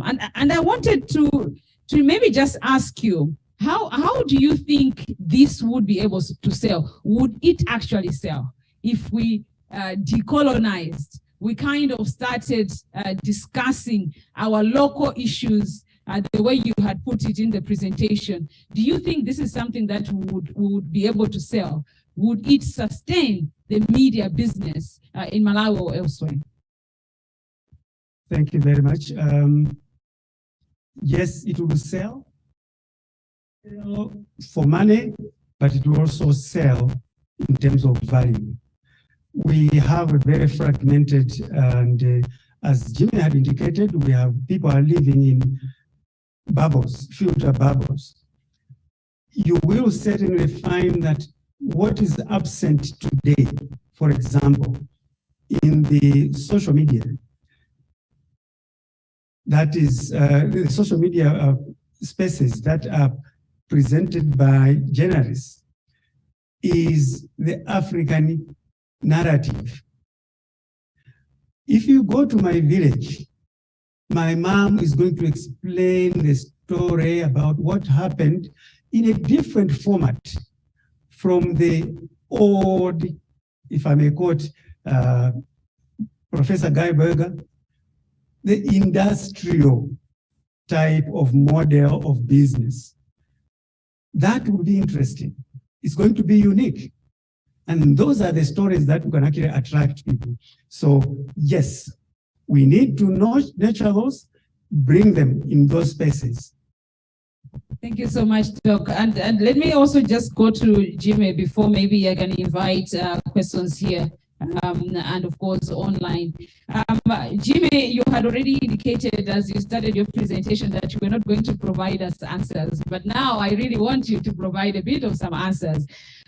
You mentioned that it will be a bit of a challenge, really, when we're talking about digitalization of the newsrooms. We need to know that there are alternative voices or thinkers out there. So how do we go about it? Is this something that we can actually do? Is this something that is doable? I think one of the things that is happening is really the challenge of the traditional way of thinking about journalism, the objective, objectivity, telling the truth, the facts and whatnot. That is still very relevant. But when you think about that, what you call the objective truth may not really exist anymore. It then becomes challenging, because what I see mostly, my experience from Malawi, is the challenge that newsrooms have to balance a story. So balancing a story sometimes becomes problematic. You don't call a spade a spade. Perhaps you need to be looking at this, because when you look at the conversation online, for example, one of the slides that I skipped has gone to say this, that if you go online today, whether on Facebook, Twitter, wherever people are having engagements, you realize actually that there is demand for news. Even young kids are discussing real issues satirically, or even, calling a spade. What has happened with fair trials like Malawi, for example? Has somebody resigned, or has she been fired? The story that came up after yesterday, if you ask the majority of people, nobody know actually what the truth is, what really happened. Nobody knows. The media has covered it today, but they haven't provided the answers. Everybody will tell you their version of the story. So if the media is unable to direct that, is it not really time that we rethink the way we cover stories? Perhaps. So that's the direction that I was taking. Yeah. Yeah, so not staying in our safe spaces of, we are being objective, and in the end, you're not really providing the answers that people are looking for. I get that from you, right? Yeah, that's right. If theft has happened, don't call it corruption, call it theft. And if theft has happened, somebody has done it. Who has done it? And if you relying for a spokesperson to come and tell you that their boss has done it, they're not going to tell you. Can you not just say it? That's what people are demanding out there. Thank you. Okay, so people want to get the truth. Gabriel, are we providing that? Yeah, well, maybe not. I was going to ask Jimmy again, the very last point that you raised on the issue of monopoly of truth and or perceived monopoly of truth by the so-called mainstream media. And then I thought you would discuss that in the context of the legal environment that the media has to operate in as well. Yes, I think the legal environment aside, I think the best defense that any media institution can have is to tell the truth, and you have evidence. And legal issues don't come about. You can defend your case. That's really fine with me. But I don't think there's a legal rule that you have to speak to both sides of the story when you can just tell the truth. So unless there's one, I'm not sure. Or maybe speak to both sides, but as well present what the truth is. Yeah. So most times, so Jemma, in other words, is advocating that we perhaps push in an opinion of some kind. Yeah, revisit the definition of what we think about as being objective. Being objective and telling the truth is not necessarily the same. You can talk to both sides of the story and not say anything. You can just say this is what has happened and also tell the truth. I'll give an example. There was now deceased a journalist for an independent newspaper in Britain, but was reporting from Beirut, or most of those civil wars between Israel and Palestine. A guy called Robert Fisk. Robert Fisk got beaten up badly at one point. He was being criticized for being biased. So he was saying that actually, if there is Israel rockets bombarding Palestine, I don't need to speak to Israel because I've seen people that have died. I'll say they have bombed them, they are dead, and that's a story. Why do I need to speak to Israel? Israel, obviously, they'll say we didn't do it. Am I going to tell you the truth in that case? So this is what happens most of the time. Yes, Suzu here. As the mic is going to Suzu, Dr. Chikukuzen, there is an intersection here of the traditional way of journalism that you taught us when we were in college. And now this new aspect that Jimmy and others have heard from are kind of propagating, not just being an observer and saying, yes, this one said this and this one said this. How does that sit with you as an academic?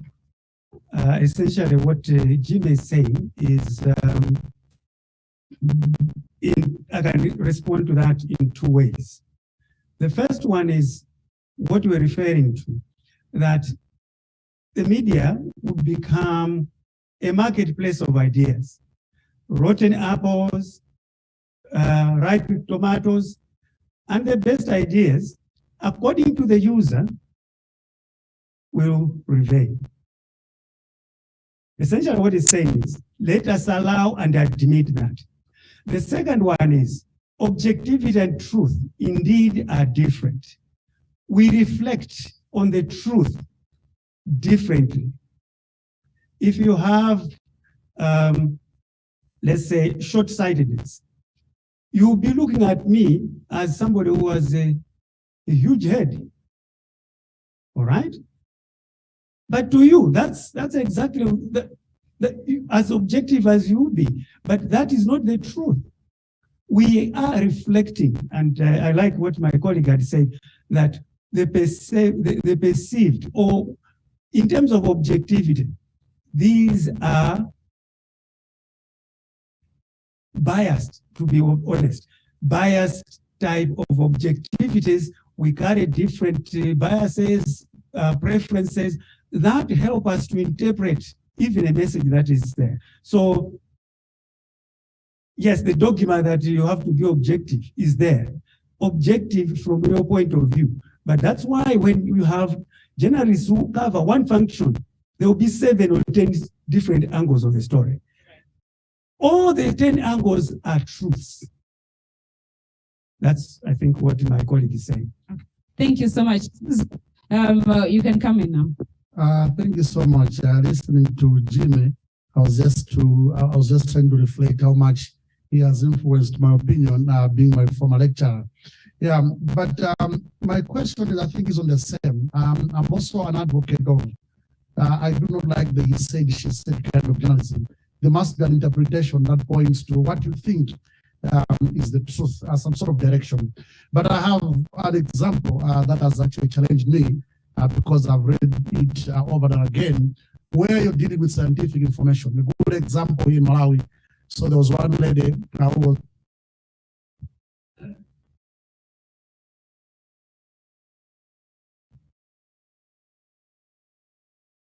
yeah, so a lady was bitten by snake and she died. I mean, so rest in peace. And there are several, there are 3 medical opinions coming from what I would say experts. So if you read the pathological reports, I mean, they'll begin to give you their background, what they've done in life. And then they're making different conclusions. She died of a snake bite, one says. Then you have 2 doing another post-mortem. They give us a different set of results. Then another one gives a set of results. So the safest way I would think, because you have collaborated, 3 are saying, therefore, one must be wrong. But this is the issue that is still being debated within the medical spaces. Now, Jimmy, facing such kind of a scenario where you are not an expert really, you are presented with these versions of truth, scientific in nature, you are not a scientist yourself. Where should a journalist stand? That is directly to you and to Dr. Chikunguze, and also what I wanted to hear from you. Should journalists be some sort of legitimate know? Should they have an opinion over issues? Or they should present facts as they are? I'm asking this question because in the traditional media, people will be saying, you are parading your own opinion. But when I've covered Parliament for 15 years, there are certain things that I know. I would tell that particular MP is not interested in the debate, or probably they are sleeping. I may not be factual, but should we also be legitimate knowers that can provide pointers to the news that we write? Thank you. Okay, maybe I can start. I think what I'm arguing should be understood in the context of the entire discussion and the presentation that I was making. How do we remain relevant, newsrooms, for example, in this case, in the digital age? We remain relevant by covering and providing information, knowing that out there you have multiple perspectives. You do not you don't own the truth, as you can think of it. So from that perspective, we need to have newsroom which have people that are trained within the ecosystems of the digital spaces, anticipating how this is going to be understood one way or the other, because you don't, as you said, you don't have that authority to own knowledge. Now, to answer your question, I think things differ. I mean, there's different contexts, and I get it completely what you're saying. There are certain issues. You as a Suzo, you're not a medical doctor and whatnot. You may not be able to judge on medical issues unless you've spoken to the experts. But in some cases, in a case that you're referring to, you may not necessarily need to speak to somebody whose head is hanging. If they found the information they provided is wrong, then their career is in jeopardy. Perhaps you may need to have a third party who can explain. They tell you this is what happened and this is what I believe. You might maybe need to have a third party as an expert. What do you think out of ABCD? So I think there's all sorts of ways that can be done. And because you've mentioned that, I'll say this as well, that what we lack most of the times also, and this comes out on social media a lot if you pay attention, what we lack sometimes as media institutions is contextual background. We write a story for today, there and then. We forget what happened 2-3 years back. And people go online and then fish out a screenshot over what the same minister said 2 years ago, contradicting what I've said today. But our journalism doesn't do that today. I saw Times at that time, think Sunday Times. So they managed to get all sorts of images from Nyasa Times and whatnot, and say this is what this particular story has been, with what headlines have been coming out from the same people. Today they are saying this. So I think if we pay much attention to research, to provide the contextual background, we'll find out that some things are they clarify themselves. Today we're talking about earlier on the question of online not being really accessible by a lot of people. And I know, what, we've had governments that have tried to do this. We had the 2013 ICT policy, which has actually expired. Okay, they are reviewing it now. When you go and look at what is in that draft today, you find out it's exactly the same thing. We're going to do this between now and 2027. The same things didn't happen 5 years ago. Nobody writes a story and says, but this is what we have been doing. Somebody will write the story, from now and then, Minister of Information is going to do this, and then we'll move on and forget what happened behind. Somebody online is going to dig that document, and it's going to make you look like a useless media institution who is not really telling it as it is. I think we need to get to that. Thank you. Thanks so much, Jimmy. Dr. Jimkuzen, there was a question for you as well. The question, I think, was are journalists authorized to include opinion in their writing? Yes, they are. The only thing that is forbidden, I think, in terms of the traditional practice is that you do not present opinions as facts. You do not mix them up. But from an academic point of view, the news selection itself is a process of manufacturing what you think is salient. Your own background, your religious beliefs, your family, the news culture, the editorial culture, the type of equipment you are using, the type of language that you are capable of speaking, all those will mold. So if you go to Parliament and you are interested in issues to do with fertilizer, because you are more attached to your village in the north or in the center, that will become more important, isn't it? Than perhaps somebody who is remote in Sanj. So what you do in terms of selecting news is already a process of, that's why we're saying the truth. There will be too many truths. But from your point of view, your subjective objectivity is what will come out as news. Thank you so much, Doc. And our audience as well is able to send in some questions. I have one from Anderson Fumulani. I'll just read through it. I may have missed the discussion on economic sustainability. The brother from Ethiopia said, let's not forget that journalism is a business. It's about how we package. I'm not sure if my mic is still okay, but this is about how we package the content and monetize it. Then we have the closure threats from Macra because our TV or radio stations struggle to subscribe. During Mr. Malawi's strategy development meeting, we learned that our colleagues in North America studied why media houses struggle for viability or sustainability. They established that media houses which invest in marketing were able to generate 6 times revenue than those who did not. In Malawi, Only so-called elite media houses have strategic plans and marketing plans.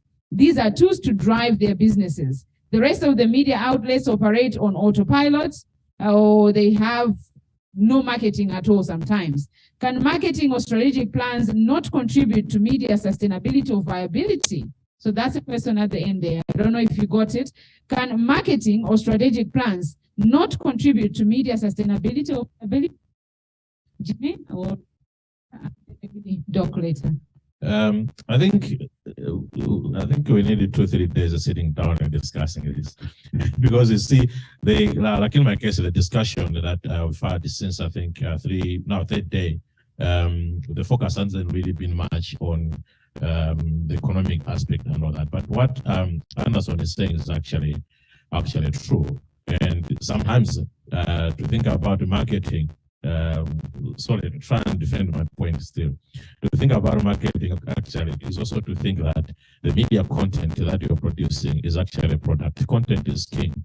If you have content that is talking to how people are looking at things, people are going to subscribe to your e-papers, people are going to buy newspapers, people are going to read your newspapers. And I think over lunch I was talking to Moses that we have Media Council of Malawi here as a regulator, but MACRA is not here. MACRA is also a regulator. They are equally important, and the regulated communications radios are important in Malawi.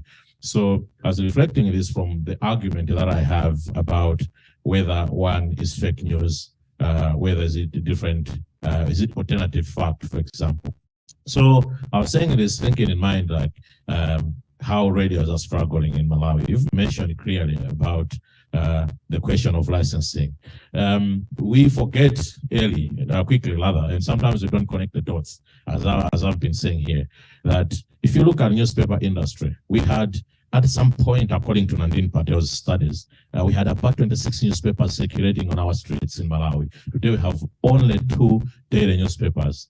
The reasons are massive. There's a lot of reasons that we can talk about, but economically, we could argue that our economy sustained 26 newspapers, perhaps not.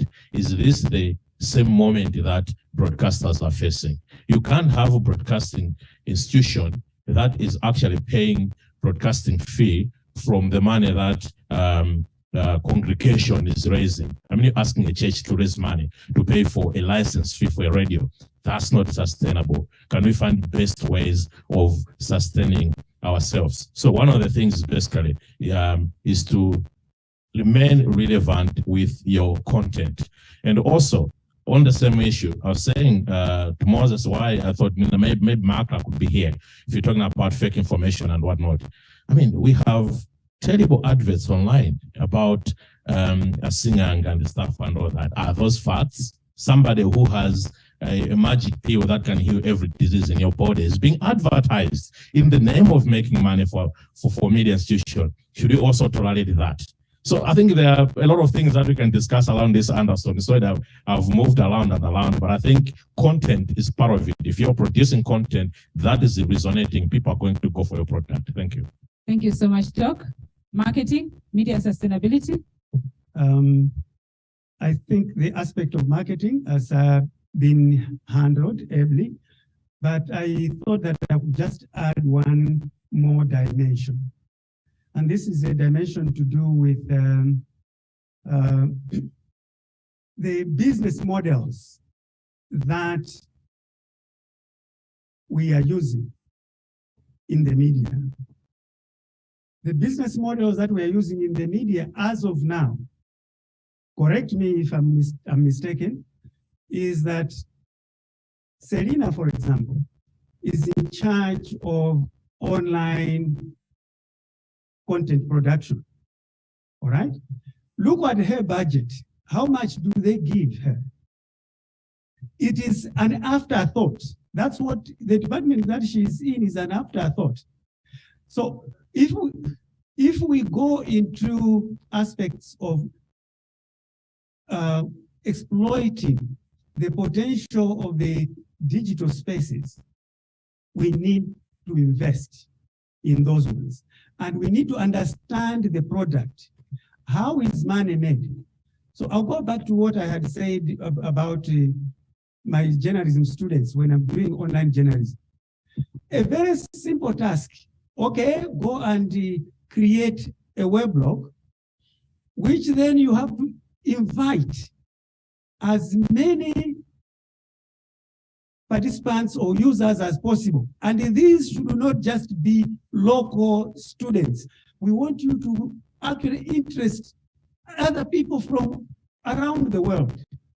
You know what these journalists do?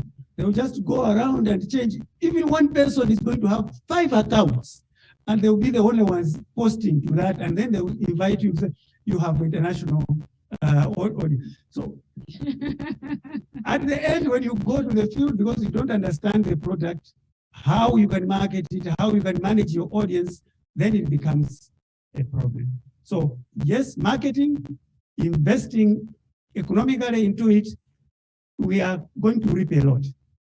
The revenue that advertisers are putting into the digital or into the online media is so huge. And I'm wondering why in Malawi or in SADC, we are not tapping into that, in those billions of US dollars.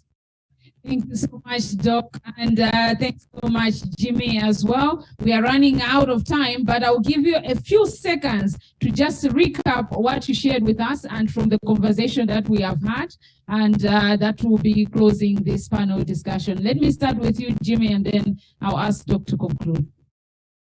I think, how do I put it? I think what I'm saying is it's important that news organizations, as much as they can have digital platforms, digital face strategies and whatnot, they need to understand the audiences that they are dealing with. Doing that, I think will help them create content that is relevant. And I haven't seen much of this. I think now that we mentioned about economics, it's also important sometimes that we tailor information to different demographics, different audiences. An example I'll give you, and I was saying to Moses again over Ranch, that for example, if you look at NBC, I know that's offline, but I use that as an example. If you look at NBC, they have news on Radio 1. The same news goes on Radio 2. Yet these two channels are targeting different groups. So why don't you have news specifically for Radio 2 that is targeting the youth audience? There's a national budget, for example. Talk what has been said in the national budget, but pull out the news from that budget that will interest the youth, investment in youth programs and whatnot, and put it on Radio 2. Because why should I go on Radio 2 when I've listened to news on Radio 1? If you have different channels, then you are targeting completely different groups. So approach should actually be targeted. Thank you. Thank you so much, Jimmy. Dr. Chiwankuze? My message is simple. Universities within Africa, in Malawi, and within SADC are the major drivers of media sustainability in the future. They will intervene in innovation. They will intervene in community engagement, but more importantly, they will educate through the formal curriculum, which is relevant, and at the very end, generate, or let me use the MOBAS logo, which is innovate, generate, and innovate, generate, and create. Thank you very much. Thank you so much, Dr. Chikunkutheni and Jimmy Kainja. Some takeaways there. Universities are major drivers for media sustainability. Let media houses understand their audiences, and let's tailor the content to different audiences. Opportunities are there, abound on the internet. Let's utilize them. A big hand, ladies and gentlemen, for Dr. Francis Chikunkutheni and Jimmy Kainja for unpacking for us media sustainability. Thank you so much, gentlemen. And now I hand you back to Suzo Chitete as we are approaching the end of our program. You've been with me, Teresa Temwekandanga. I enjoyed moderating this session. Thank you. Thank you so much, Zandanga, chairperson for MISA Malawi, and of course, one of the trainers indeed. It has been a very interesting and engaging session. I think some of us who have been keenly following, we have refreshed our mind, and we have a lot to take home from the presentations that have happened. And I think we could be doing this quite often. I mean, just to engage and see how we shape the future of journalism.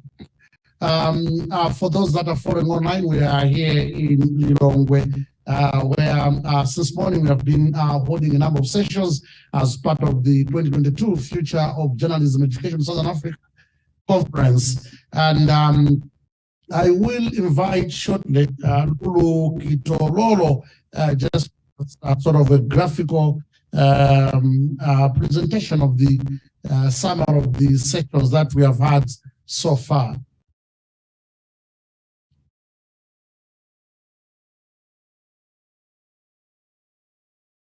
Yeah, Moses is shortly we'll have Lulu Kitololo, exactly what we're talking about. Sometimes technology can betray your good intentions, but still we have to live with it, and we have to find people surviving in this digital era.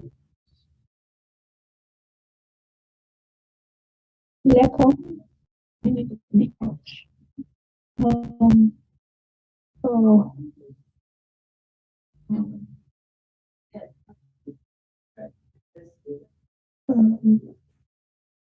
oops. Hello, everybody. I'm not sure if you can hear me. Yes, we can hear you from here. Okay, great. So I have on my second screen one of the recordings that I've been that I'm creating from the past 3 days. So I've been covering the different sessions in the different 3 countries, and this is just an example of some of the work in progress, which I will be finalizing to share with you all in the coming days. I actually wasn't prepared to do a report back, so I have several documents that are not compiled, but perhaps I can just 1 second. I can speak about the one that's currently on screen here, where it was the conversation about TikTok and news. So just covering some of the benefits and opportunities of TikTok, and then speaking specifically about how media houses and freelance journalists as well can leverage the platform. Some of the recommendations were, first of all, to just try it and explore it, and in doing so, you get to find out how it can work for you and your audience. So key to that, of course, is knowing your audience, and then applying platform-specific tactics. So not just, using tactics that are used in other places, but really leveraging the things that make that specific platform unique. And then finally, there was a conversation around monetization. Is monetization possible on the platform? How can that contribute to media sustainability? And the recommendations made were, to think of it in a different way. So for freelancers, it's an opportunity to make yourself interesting and valuable, and essentially grow your personal brand. And then, opportunities come from there. And then for media houses, an opportunity again to expand your reach, and therefore expand your audience for subscriptions or merchandise or whatever other products and services the media house offers. So that's just to give you a snapshot of one of the recordings that's in progress. But yes, thank you for having me. It's been a really interesting experience as always. I have learned a lot, and I think this medium, is a great tool for making information accessible to more people. So that conversation around data journalism was especially interesting to me, and how media houses can leverage the power of visuals as well. Thank you so much, Lulu. For Lulu, thank you so much for that graphical presentation. Some beautiful infographics there. I hope to be shared with the rest of the team here, so that we can learn something to keep it for future use. And let me now invite our next speaker to share with us some remarks. This is one of our partners from Trust. I invite Zoo from Namibia Media Trust to share with us some remarks.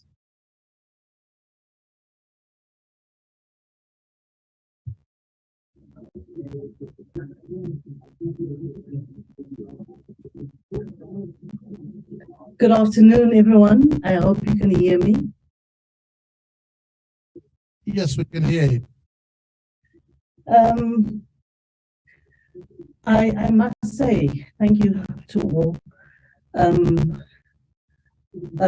everyone who came through in person over the last 3 days and who also followed online. Thank you for the incredible input into the discussions. I particularly enjoyed today's discussions, and I must say that it was very clear that we all experience similar challenges throughout the region, and that's why this regional project is so important. It provides us an opportunity to share experiences, to share best practices and knowledge. I particularly enjoyed how the presenters, very knowledgeable presenters, were able to link the issues and also contextualize the issues to their experiences. Yesterday, in particular, I thought it was of great importance that SITE, our partner in Zimbabwe, placed a substantial focus on the safety of journalists, because right now we are globally reviewing and updating the UN Plan of Action on the safety of journalists. And we realize that this is a problem globally, but also particularly so in the region. One of the things that was not mentioned, for example, is that just last month, 4 journalists were killed in Africa. So I again appeal to everyone to consider the link between media sustainability and the safety of journalists.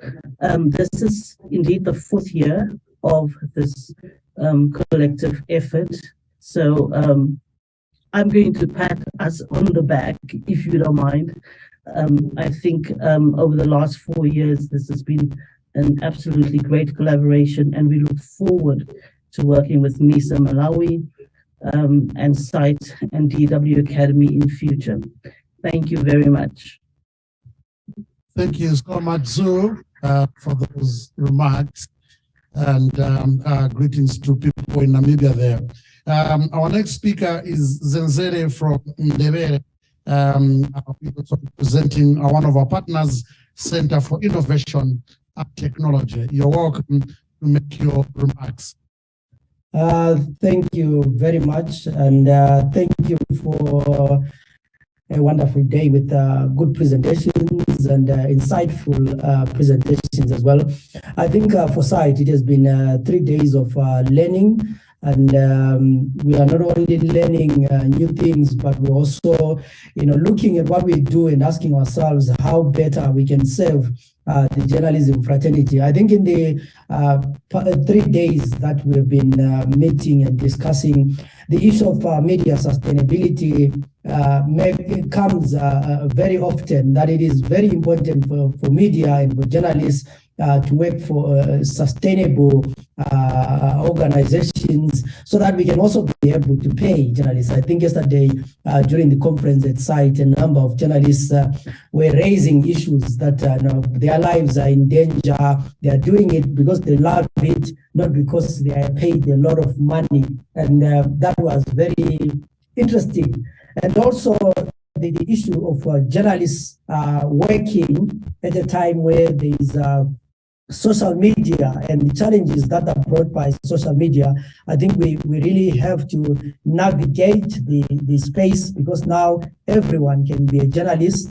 And as journalists, we need to be able to distill, facts from fiction and be able to help the audiences to know what is true and what is not true. But if we are also then taking our information from social media without verifying, we are actually doing a disservice to the public instead of helping them understand what is going on. Like Zoe has already said, Zimbabwe will be, we're already on election mode, and we'll be having elections next year around June, somewhere there.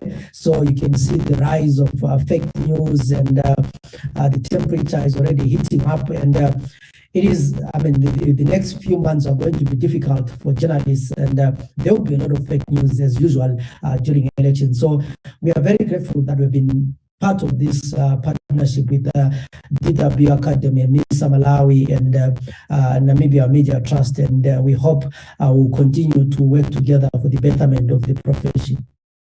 Thank you so much, Ndebere. Big hand, Ndebere. Yes, indeed. We will continue to work together as partners in the interest of the profession.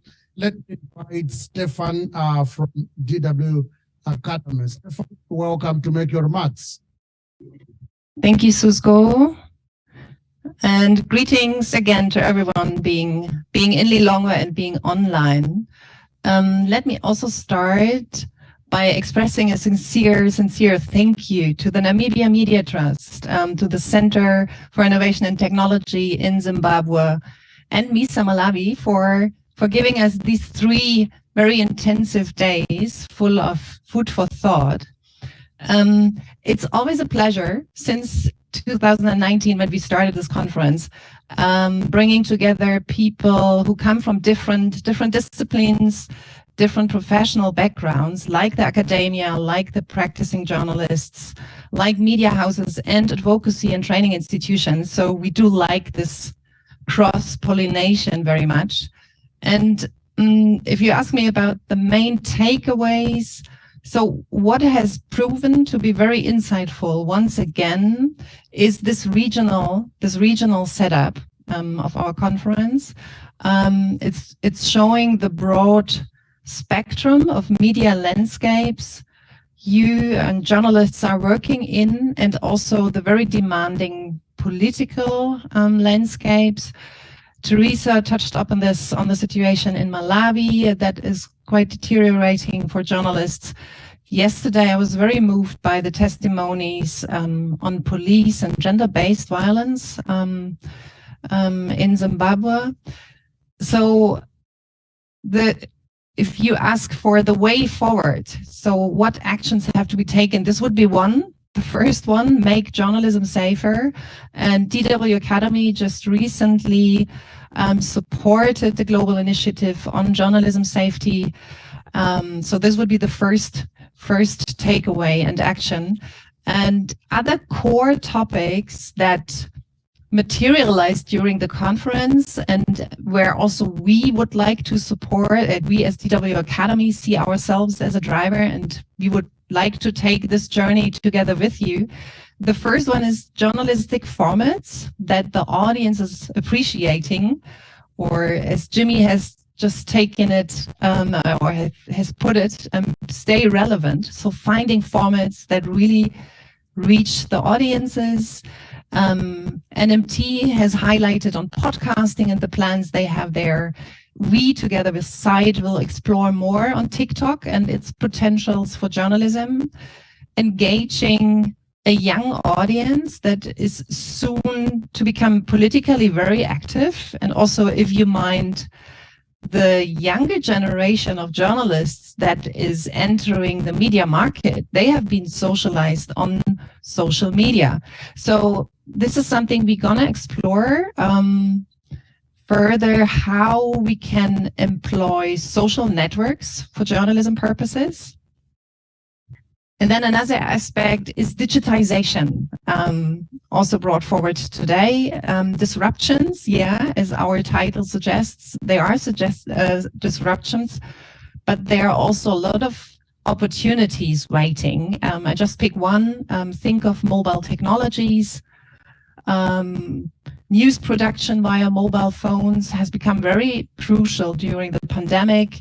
News distribution via messengers has become very important during the last 3 years. And also, as Selina and Teresa have introduced it this morning, providing trainings via messengers. So this is something we're gonna explore further.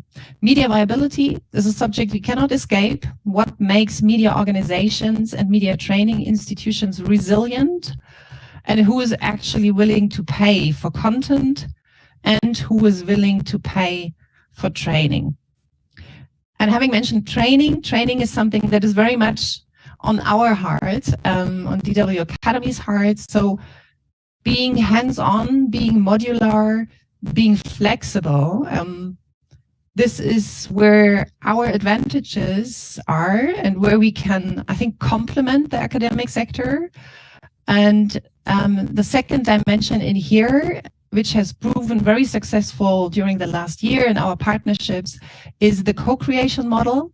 So developing trainings in a very collaborative way, checking the needs on the ground with you, the partner organizations. Yeah, this is something we have to follow up. And as a last point, innovation is also bothering us, and I liked it how Teresa and Danga put it this morning, quite empathic. We need innovation. Yes, we can say yes, we also need innovation.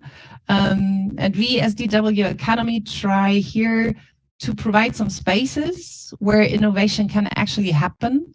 So spaces that are free of political and economic constraints. For example, we set up an innovation fund for newsrooms. We have some idea labs. We do prototyping. So taking your ideas to the next level.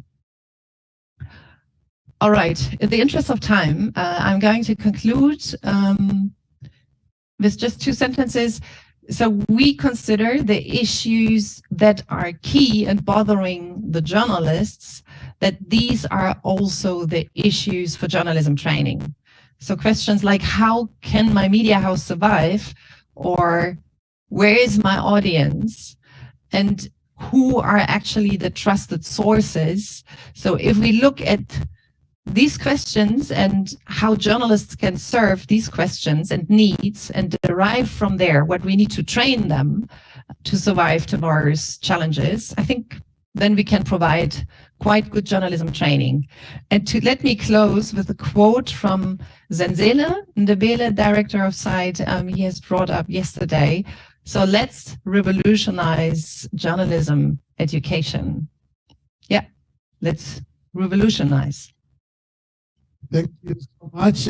Big hand to Stefan. We really appreciate the support from DW Academy. Yes, it's time to revolutionize journalism training. Let me invite the chairperson for Mr. Malawi, Teresa Ndanga, for her remarks as well. Thank you so much, Suzio. I will just say a few words just to conclude. A lot has already been said, but allow me to yet again thank our partners whom we work together to organize this particular conference. NMT in Namibia, SITE in Zimbabwe, and DW Academy in Germany. Look at what can happen to collaborate virtually and be able to deliver a 3-day conference across 4 countries globally. This is something that is awesome. So thank you so much for that collaboration. We have learned a lot along the journey, and we are going to be using those experiences as we move forward. More specifically, allow me to thank DW Academy for the support and partnership. Most of you already know that we have come a long way with the support of DW Academy. They have supported our trainings that we have been able to deliver, not only to the media industry in Malawi, but even across the borders. I think this past week, we had one of our trainers in Zambia, and that is with the support of DW Academy. So we take that for granted. We continue to appreciate your support and partnership. I'd like to also thank the speakers and facilitators, very knowledgeable speakers and presenters. They have shared deep insights that are very valuable as we go forward. So we value your time, we value your participation, and we appreciate you for sharing with us the ideas, the knowledge that you have. The discussions, as my colleagues have already said, have been very enriching, informative, and quite challenging at times. We have been challenged individually as well as institutionally. It gives us an opportunity to reflect and take the issues forward. So be assured that these discussions do not end here. We'll have to take action on most of the things that have been discussed here. We will engage and take the discussion forward beyond the conference environment. It's important to remain relevant, as my colleagues have already said or indicated. It's important for us to remain relevant by, among others, being flexible and innovative. In our various institutions, maybe you are a media house, maybe you as a practitioner, or maybe you as a university, we need to be flexible. The world is changing, and if we don't change, we'll be left behind. So let's be flexible and let's innovate. Let's also remember to take some risks and try new approaches and new methods. We have been in the comfort zone. We have tried the comfort zone, but clearly it's not working. It's time that we threw ourselves to the deep end. It's time that we took some risks, and it's time that we faced our fears. Only then we will be able to overcome them. So I wish all of us a good return to our various destinations for those that are traveling. And I do hope that we meet again in similar conferences or as we take action on the things that have been discussed here. Thank you so much. Thank you so much, Ms. Chairperson Teresa Ndanga. Also bring us to the end of this session of the conference, Future of Journalism Education in Southern Africa. It has been an exciting 3 days, and a big thank you to those that actively participated in our session today, who include our panelists, Ephraim Mundhari from National Publications Limited, Pilani Kachinzidi from Times Group, Moses Kaufa, Media Council of Malawi, the chairperson for Mr. Malawi, Teresa Ndanga, Serena Kainja, National Publications Limited, as well as a trainer for Mr. Malawi Training Center, Jimmy Kainja from University of Malawi, and Dr. Chikungu Zeni from Malawi University of Business and Applied Science, MUBAS. Those that were our panelists. A big hand to our panelists once again. And of course, I know that has been an exciting session because of an active audience that we had here in person at Riverside in Lilongwe, and those that were following online. I thank you, ladies and gentlemen. A big hand for yourself once again. And indeed, that's how we wrap up this session from here, Riverside Hotel in the capital, Lilongwe, in the home heart of Africa. We warmly say, we see you next time. I've been your moderator, Suzio Chitete. A big hand for everyone who took part in this training.